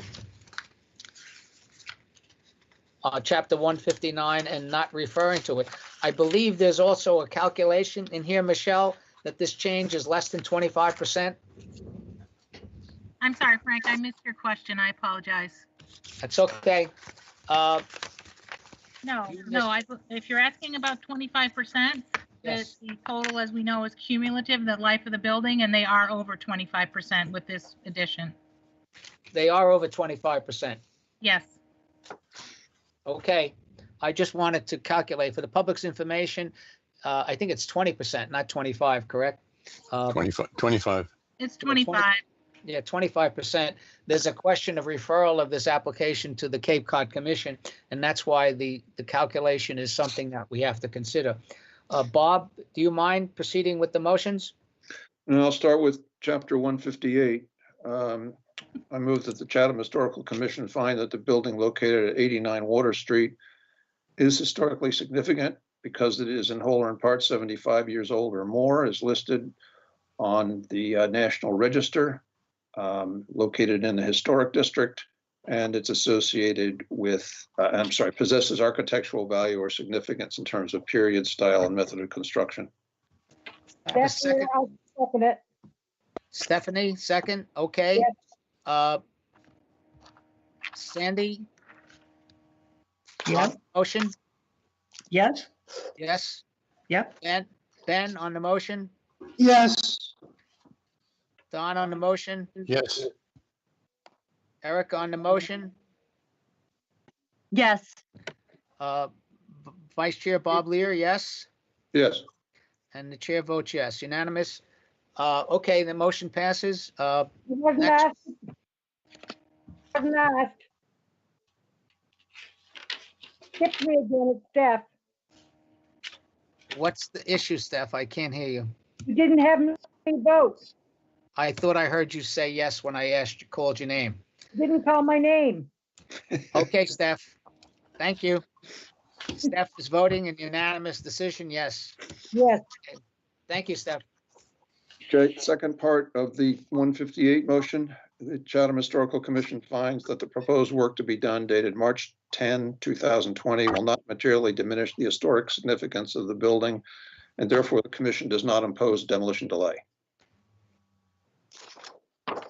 Sandy Porter, I'll second. Thank you. Appreciate that. Bob on the motion? Yes. Sandy on the motion? Yes. Ben on the motion? Yes. Stephanie on the motion? Yes. Thank you. Donald, Yes. Erica, Yes. and the chair votes yes. Boy, they all should be this clean. Okay, we have to now dispose of the issue of the Cape Cod Commission. Mr. Chair, Vice Chair, I move that the commission confirms that the dwelling located at 89 Water Street is contributing structure in the National Historic Register District. I'll second Steph Hamilton. thank you. All right, we're going to take a roll call if there's no discussion. Vice Chair, Yes. Sandy, Yes. Ben, Yes. Stephanie, Yes, Don, Yes. Erica, Yes. Chair votes yes. Okay. I think we have one more motion. Yep, I move the Historical Commission finds the materials presented this date showing that proposed alterations, additions do not constitute a substantial alteration to a contributing structure located in the National Historic Register District, and therefore a referral to the Cape Cod Commission review is not necessary. I'll second Sandy Porter. Sandy, second. Okay, we're going to do a roll call if there's no other discussion. Vice Chair, Yes. Sandy, Yes. Ben, Yes. Stephanie, yes, Donald, Yes. Erica, Yes. and Chair votes yes. Paul, thank you very much for your patience, and I appreciate the application. Thank you very much. Thank you. Take care. Okay. Do we have any, I guess we're live, right? So we can't say we're taking a break. But let's not, unless there's a groundswell from my commission, I'm going to proceed. Okay. Application 20008, in accordance with Chapter 158, it's 70 Highland Avenue. The file by Lisa Chernin. Do we have? Yes, I'm here. Okay, who am I speaking? Lisa? This is Lisa, and Hello, I'm joined Lisa. by, hi. Hi, how you And- doing? Hold Good, on. how about you? Good. Hold on one second here while I find your application. I'm sure everybody's having the same problem as I am, except I get to talk all the time. We got to change that. Okay, this is an application, as I said, 70 Highland Street. It's a small barn on the property. I believe this property has been subdivided. It's now a separate dwelling. Yes, Is that correct, Lisa? yes, A&R. Thank you very much. I appreciate that. So I guess a little bit unique in terms of the application. So Lisa, why don't you give us and the public a little understanding of what you want to do and how you want to do it? Thank you, and I want to say that I'm joined by Jim Gronsky, who has been the designer and whose drawings you're looking at. And I'm hoping Jim can say a few words after I'm finished. I want to thank you all for being so creative in putting this meeting together. I'm tremendously grateful for the chance to present this project. The building is a 100-year-old former barn. It has no central heating system or insulation. Our goal is to transform it into a year-round cottage while preserving the historic materials as much as we can, especially the studs and boards, because we want to retain the raw wood interior that our family loves. So we want to stabilize and preserve this structure for our children. And the plan essentially is to lift the structure, remove the old rubble foundation, adjust the barn location slightly, and then pour a new foundation that will be 6 inches wider on each side than the existing foundation footprint. And then onto that foundation, we propose building a new exterior envelope for the cottage. Then we will attach that exterior structure to the existing walls to provide structural support, protect the original historical structural components as much as we can. So essentially the proposal is to envelop the old building inside a new exterior shell. The new exterior will have the same finish, and our plan is to preserve as much as possible. We are going to be replacing a couple of the architectural details, but in a way that we will be reproducing them. The most significant change on the exterior will be the addition of 2 dormers. And Jim, when he speaks, can refer you to those drawings. And we hope to reuse at least half of the materials that we're going to be taking apart in order to do this renovation, because as I said, and as the commission members can see from the photographs that Jim included in our application, the raw wood interior is extremely important to us, and we want to keep as much of it as we can. So at this point, I think I'm going to pass it to Jim. Thank you so much. Lisa, can I ask you one quick question? Yeah. Do you live in Chatham full-time? Not year-round yet. Okay, well, I'd like to invite you potentially in the future to think about a seat on the Historical Commission. And then you can explain to my friend, Mr. Steve Burlingame, the concept of historic materials, but we'll talk about that later. Okay, Jim. Is it Jim? Thank you. Hello, this is Jim Gronsky speaking. When I first met with Lisa last spring, when we entered her home, or the cottage, I was really taken aback by how unique the interior of the building is. And Lisa's desire is to maintain the integrity of the interior look of the home. We have a lot of demolition. However, a lot of that is concerning the foundation. Some of the pictures I did provide, it's really a little bit taller than a crawl space, but not a full height basement.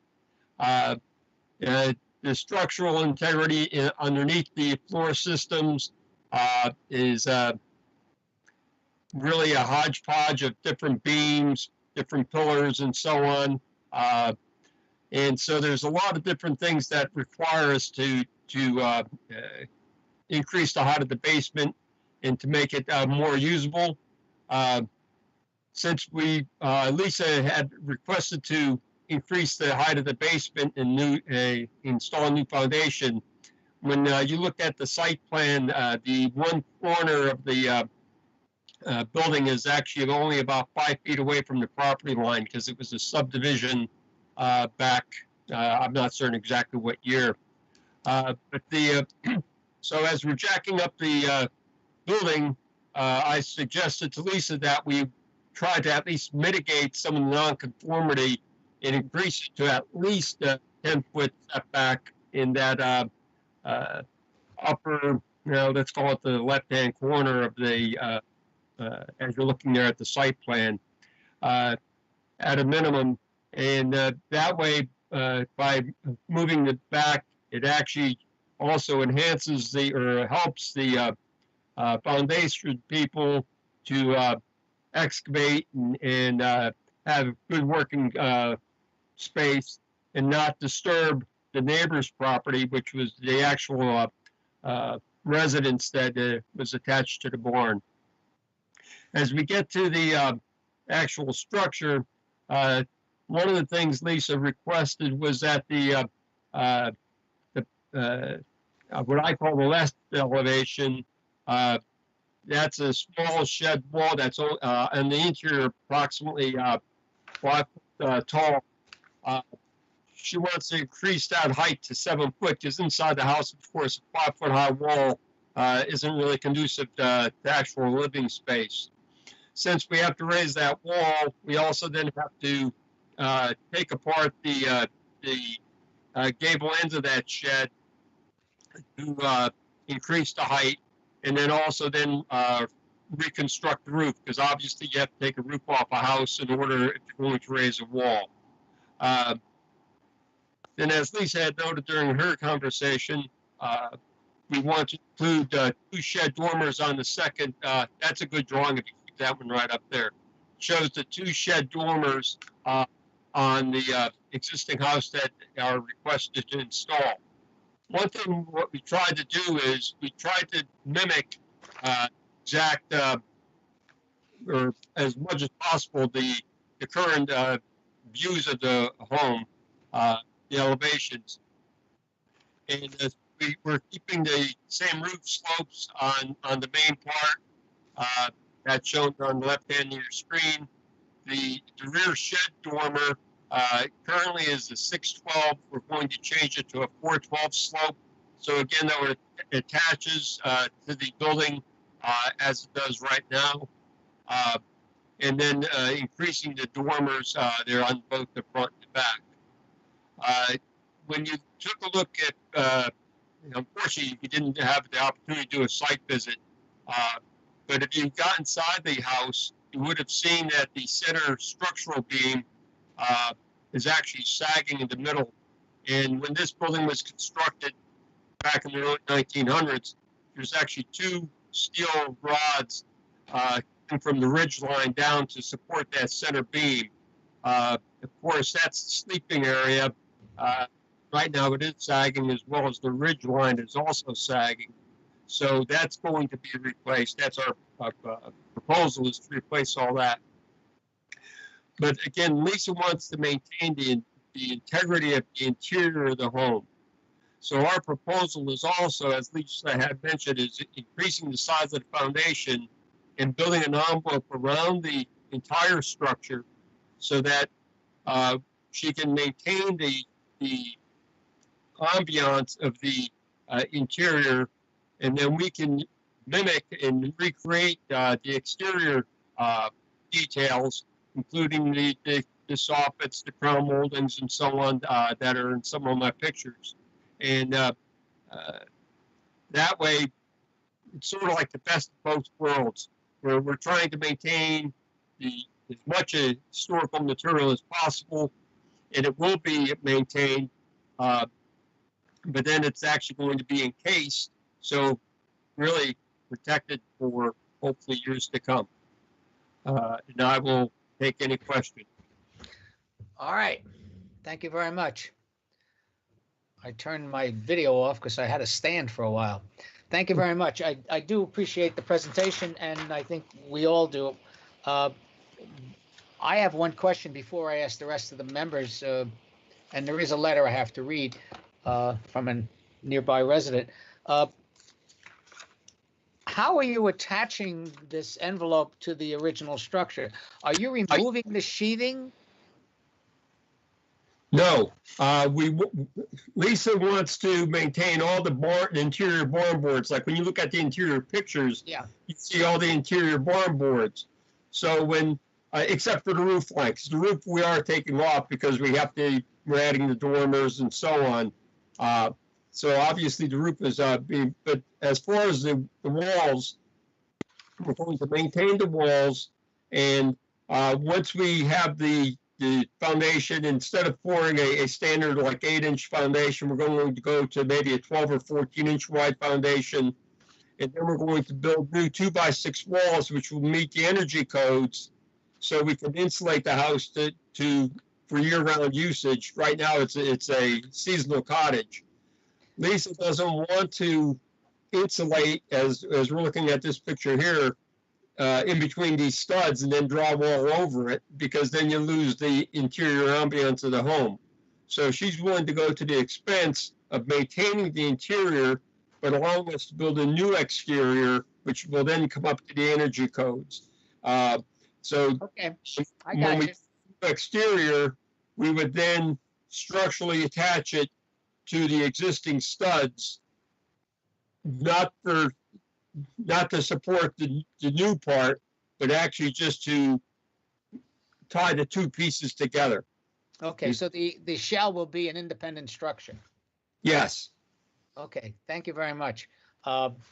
Okay, interesting application, and thank you very much for your presentation and the amount of work you're going to do here. Why don't we see if there are any other questions or comments from the applicant or an indication of their sense of the application as proposed? Start with Bob. I think it's a very interesting idea, and I'd be interested in seeing how it works out. No problem. Very good. Sandy? I'm staggered by the idea of building a shell around it. However, I think that's a great idea, and I don't have a problem at all. Thank you. Ben? No questions. Okay. Stephanie? I think it's a great idea. I just had one question. It's really not about the exterior. It's about asking if the staircase is up to code. This is Lisa. This is Jim. Right. Let's hold on, guys. Let's not have a cross conversation. Could the contractor, Jim, can you please respond? Yes, this is Jim. The staircase is not up to code, and that's something because what we plan on doing also is building a new, basically the second floor, the loft area of the house, because as I noted, the center beam is sagging and so on, and there you see one of the steel rods coming from the ridge line down through the floor and actually supporting that center beam of the floor area. So we're going to be bringing the floor system up to code, and by doing that, we'll probably, unless the building inspector allows us to keep the staircase out of code, bring it more into line to the current building codes. Thank you. Thank you. Probably Thank you keep very it much. apart. All right, let's proceed. Don? I want to compliment the owner for what she's doing. Reminds me of David Veach's house down on Main Street here in the Old Village, where he installed outsolation on his house. It's the first time I'd ever heard of that. And I think it's a fabulous idea. It preserves all the bones of the house. And I applaud the owner. Very good. Steve?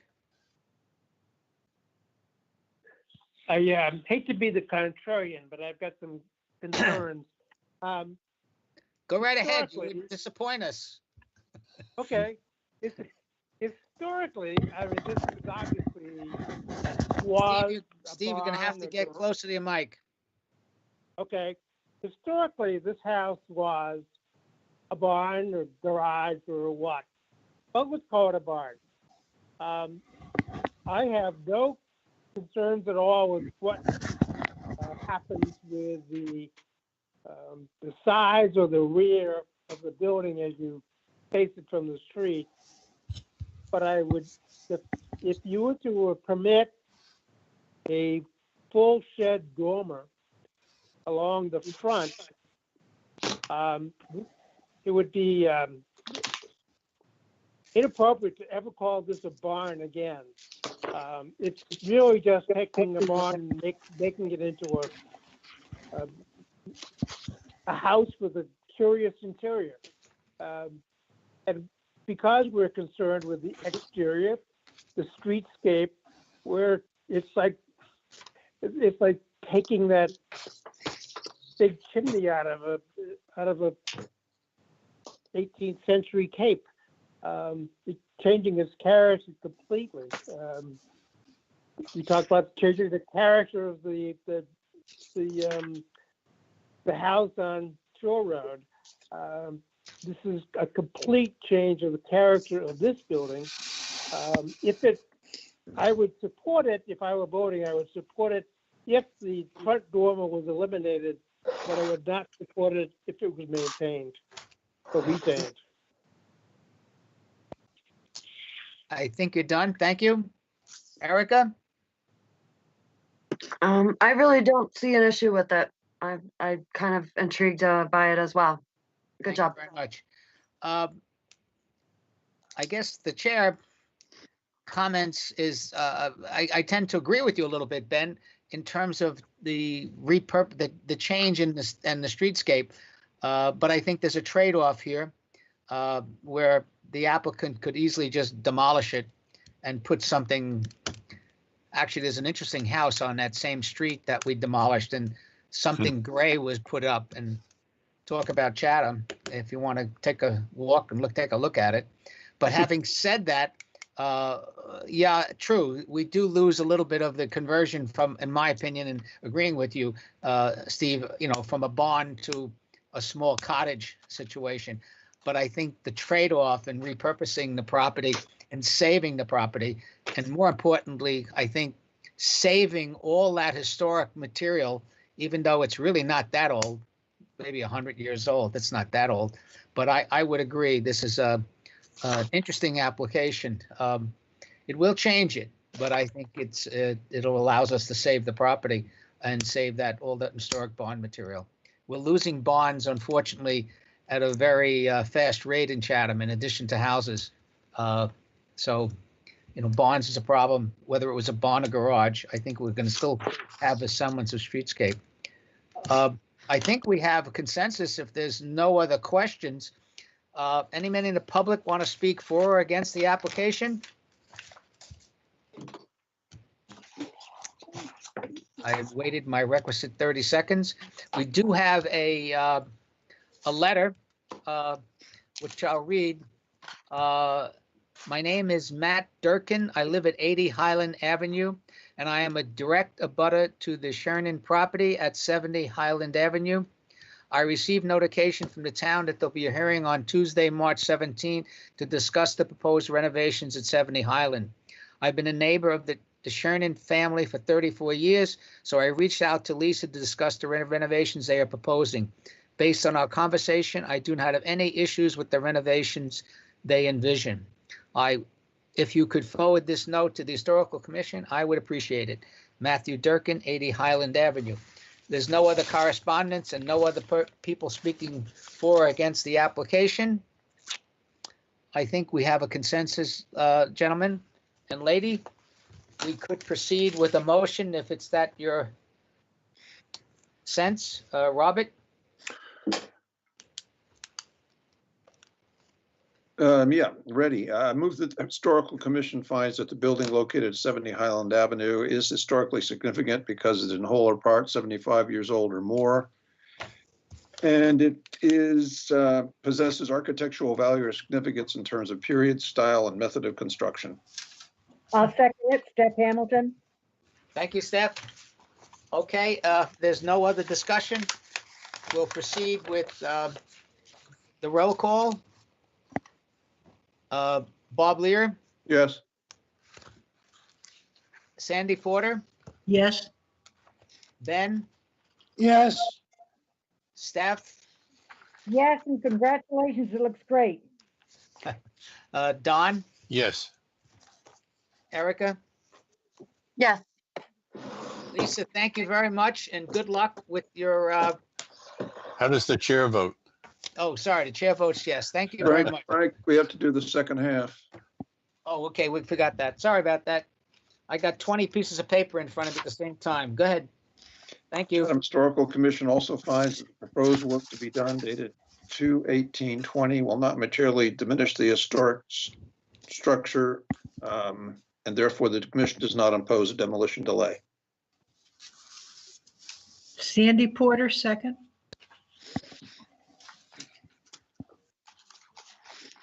Frank, did you hear me? Uh-oh. I think he just left the meeting. Well, I thought I would take a break, but I didn't. Okay, thank you about that. The motion was read. Bob, can you read it again for me? The chair was lost its connection. Chatham Historical Commission also finds that the proposed work to be done dated 2/18/20 will not materially diminish the historic significance of the structure, and therefore the commission does not impose a demolition delay. Sandy Porter, second. Thank you very much, Sandy. Okay, no other discussion? Thank you. Bob, Yes. Sandy, Yes. Ben, Yes. Sandy, Stephanie, Yes. Don, Yes. Erica, Yes. and the chair votes yes. Lisa, thank you very much, and Jim, good luck with your work. Thank you Thank very much. Have a good day. Appreciate it. You know, we have something in Chatham called the Preservation Awards, Lisa. When you finish your restoration, I'm not sure if it would completely qualify, but it's worth an application next year. So we'll talk about that. We'll be in Thank you. touch. Okay, next application is 20009, 84 Orleans Road, filed by Adam Boyce. This is to be heard in chapter 158. I appreciate the patience of those members, working people, who are standing by as we proceed. Hold on. Okay, 84 Orleans Road.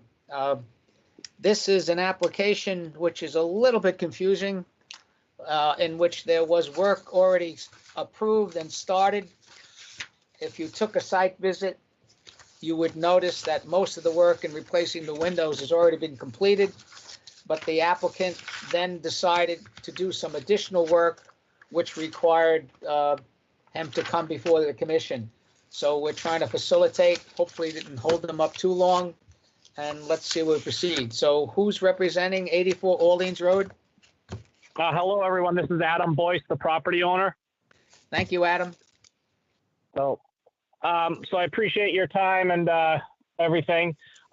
Michelle has been a great help. I submitted an application and she kind of walked me through it, being my first renovation. So I greatly appreciate her help. I had to replace all the windows in the home. I did replace them with like-kind windows, which is the work that you had saw performed. I'm coming to you today because I do want to take out, there's an old Anderson crank-out casement window from the 1980s that's in the kitchen. I would like to take that out and replace it with an Anderson patio door, French door style. And then I'd like to remove one of the windows in the kitchen and replace it with an Anderson casement window, which is similar to the one that's already there. It would not increase the opening size. It would be the same width, and it would be about half the height. And so those would be the two disturbed areas that I'm seeking permission. Okay, thank you very much. Kind of straightforward, but does any member of the commission have any questions for the applicant? Bob Lear? I don't have any problem. Thank you. Sandy? I don't have any problem, but I guess I have a question. Mr. Boyce, you're saying that all the other windows, you've replaced the other windows. These are just the only changes you want to make, right? That is correct. All the other windows were replaced with the exact same kind of window, the 6 over 1 pane. New construction windows, those were all done. These are the only two changes to the exterior. Okay, I don't have a problem with this at all. Thank you. Ben? Mr. Solozinski? Ben? We'll come back to Ben. Stephanie? No problem. Thank you very much. Don? No problem at all. Erica? No problem. Ben? I don't know if we've lost Ben or he went out for a break. All right, the chair votes yes. I agree. Thank you very much. So we have. Thank you for your help. We have 1, 2, 3, 4, 5, 6 yes, and 1 absentee vote. Ben? Frank, Yes. this is Sandy. I just have a question. I don't believe we have a motion. I thought we were just going around asking questions. Am I correct? That's correct. That's correct, yeah. Okay. All right, so we have 1, 2, 3, 4, 5, 6, yes, 1, we don't know. All right, can I have a motion, Bob? Yep. I move that the Chatham Historical Commission find that the building located at 84 Orleans Road is historically significant because it is in whole or in part 75 years old or more, associated with one or more historical persons, and possesses architectural value or significance in terms of period and style. I'll second it, Sandy. Sandy, second. Okay, roll call. Any other questions or comments before we do the roll call? Oh, hold on 1 second. 1 second. No, okay, we're good on this one. I have the letter. Was the letter on this one application, or we had another one on a different one? Oh, the application It's is one, on, Frank. 35 Shattuck Place. Okay, I got it. Okay, we can proceed then, I guess, if there's no other question. Don, were you trying to ask a question? No. Okay, roll call. Bob, Yes. Sandy, Yes. Ben? We've lost Ben. Okay, Stephanie, Yes. Don, Yes. Erica? Yes. Yes, and the chair votes yes, so that's 1, 2, 3, 6 yes, 1 not voting. Hey, Frank, Oh, there he is. yeah, I Welcome back. was thrown off or disconnected. I finally got reconnected. What Yeah, are we I- voting on? Historic significance? Well, we voted. The last vote was the voting of approving the application. Oh, okay. I approve. All right, we'll got you in there. All right, guys, thank you very much. And again, appreciate. Frank, your need the time. second half again. Yes, go ahead. Thank you, everyone. I appreciate it. Okay, Okay, part ready? 2. Sorry, go ahead. Chatham Historical Commission also finds proposed work to be done dated 2/18/20 will not materially diminish the historic significance of the building, and therefore the commission does not impose a demolition delay. Sandy Porter, second. Okay, thank you, Sandy. Any questions or comments? Having none, we'll proceed. Bob, Yes. Sandy, Yeah. Ben? Yes. All right, we got you. Stephanie? Yes. Okay, Don, Yes. Erica, Yes. and the chair votes yes. I think we killed that one. Thank you very much, guys. All right, we have 2 more to go. Oh, Hang in there. Need a glass of water. Application 20009, 84 Orleans Road, No, 35 Shattuck Place. 35 Shattuck Place. Sorry about that. 35 Shattuck Place. Mr. Zebrat, are you still with us? Hello. Good afternoon. Do I have you? Yes, you do. This is delightful. Well, I've had a wonderful afternoon. you should be sitting in my chair with about 500 pieces of paper trying to figure out, and then every now and then I get a phantom disappearing or coming back. But I want to say something because I'd like to congratulate the IT department of the town of Chatham, Michelle, Allie, Katie, and everybody who's tried to put this together. I've got a lot of background with theater, and this is tough, guys. Thank you very much. Having Well, said it came that, across well from my side. great, thank you. So here we go. Application Thank you. 2010, 35 Shattuck Place. Mr. Zebrat, do you mind introducing the application? Go ahead, Mark. You're coming through broken up, Frank. Would you please introduce the application? Yes, I would, sir.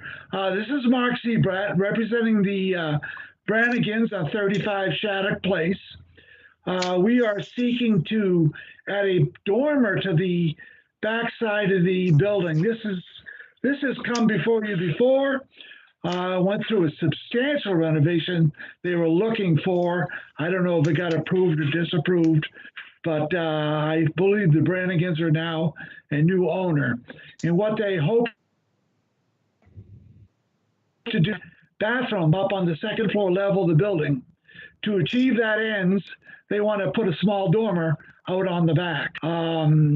It's an A dormer. If I looked at both an A dormer or a traditional shed dormer, the traditional shed dormer would end up with a 2 and 12 roof pitch, which I think would appear to be almost flat and not desirable for the design. That's pretty much it. Okay, thank you very much. Appreciate Hello? that.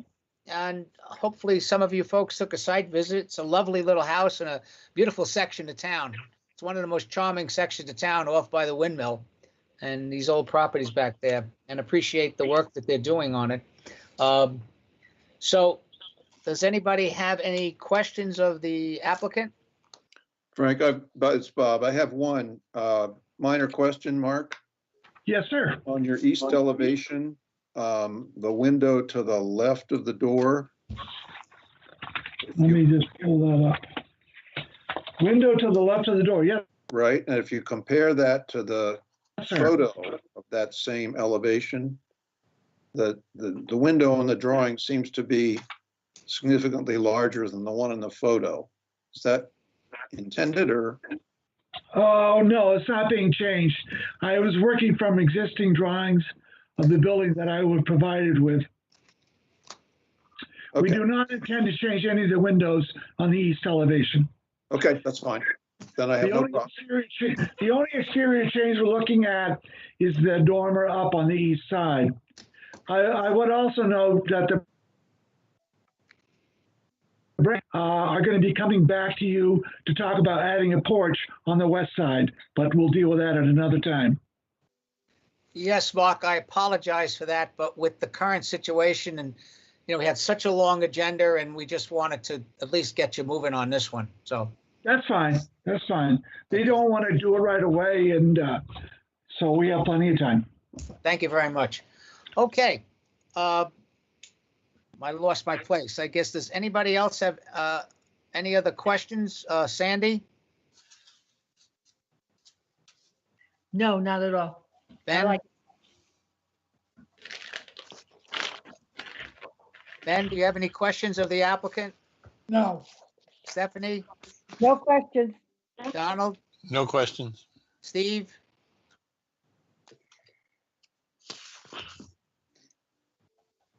Steve Burlingame? No questions.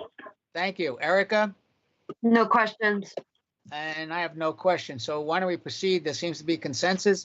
Bob, we need a motion relative to historical significance and whether or not we approve the application. Okay. Hold on one second, Bob. Sorry about that. I have a letter. Yes, I do. Well, without Michelle sitting next to me, pushing something in front of me. Here we go. There's a letter from Mr. Dean DeCastro, 53 Shattuck Place. I am writing as a private citizen and neighbor of 35 Shattuck Place, a butter, not as a selectman. I am very familiar with the house through the 3 ownerships. I previously spoke in support of the Crosby's plan for the property when they were before the CHC. I am very much in favor of the Brannigan's plan as submitted to the CAC.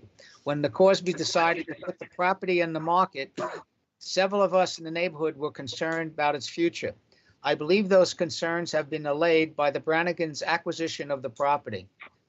I have known them since they acquired the property, their principal Chatham house on 43 Shattuck Place, which a number of years ago, they nicely added to on with approval of the CHC. Their application, which I have reviewed, is aimed solely at making the property viable and for a convenient habitation. I know they will preserve the essential historical character of the Crosby Guild Brannigan House at 35 Shattuck Place. I'm submitted this in writing and I will not be in attendance on 3/17 meeting. Respectfully ask if this email is forwarded to the CHC members. Thank you, Dean DeCastro, 53 Shattuck Place. Okay, any members of the public want to speak for or against the application? Hearing none. Robert, if there are no other questions, can we proceed with the votes, a reference to chapter 158? Yes, I move that Chatham Historical Commission finds that the building located at 35 Shattuck Place is historically significant because it is in whole or in part 75 years old or more, and is associated with more historical persons and possesses architectural value or significance in terms of period and style. Sandy Porter, I'll second. Thank you, Sandy. Okay, take a roll call. Bob, Yes. Sandy, Yes. Ben, Yes. Stephanie, Yes. Donald, Yes. Erica, Yes. and the chair votes yes. Okay, now a second motion, Bob? Yes, I move the Chatham Historical Commission also finds the proposed work to be done dated 2/19/20 will not materially diminish the historic significance of the building, and therefore the commission does not impose a demolition delay. Sandy Porter, second. Thank you, Sandy. Okay, any discussion, gentlemen, ladies? All right, roll call. Bob, Yes. Sandy, Yes. Ben, Yes. Stephanie, Yes. Donald, Yes. Erica, Yes. and the chair votes yes. Thank you very much. That concludes the hearings of the current agenda. I just want to comment. Thank you very much. I really do appreciate your cooperation. Thank you, Mark. Thank you, Frank. Thank you, the board. Nice job. All right, A for effort. We have two other applications on the agenda, 305 Main Street. Michelle, correct me if not, these have been withdrawn or continued? No, there was a request for a continuance from the applicant's representative to the May 5th meeting. Okay, do we need a motion to accept that? I think that's a good idea. I Okay, move we accept it. all right, that was Bob, Yes. Don seconds. second by Don? Don. Okay, any other discussion? None? Sandy, Yes. Ben, Yes. Stephanie, Yes. Don, Yes. Erica, Yes. Bob, I don't know if you voted, yes? Yes. And the chair votes yes. So we're moving 305 Main Street, which means we have an agenda item for May 5th. And I guess that's subject to everything else that's going on in the world right now. I just want to comment in your packet, although it's not on the agenda and available for the public viewing, is the notice from Mass Historical Commission to begin the review of the South Chatham Village as a potential National Registered District. So we'll talk more about when we can have some discussion in a future agenda, as well as the other activity we're involved in, and we'll talk more about that, including 26 Cockle Cove and 68 Shell Drive, houses which we're very concerned about, which are on our demolition delay. At this particular point, if there is no other business, I would like to have a motion to adjourn the meeting. So moved. Second. Second by Don. No, second. Okay. Made by Don, second by Don. Bob. All right, sorry, gentlemen. I really would like in the future, if they could ever get it to work, is that when you talk, you turn the video on so we know who we're talking to. I don't have video. Well, no comment. All right. And before we, any other discussion on this motion? Well, thank you guys very much. I really appreciate your help and your patience on this whole thing. It wasn't easy. I may have a glass of wine. Okay, so roll call on adjournment. Mr. Lear, Yes. Sandy, Yes. Ben, Yes.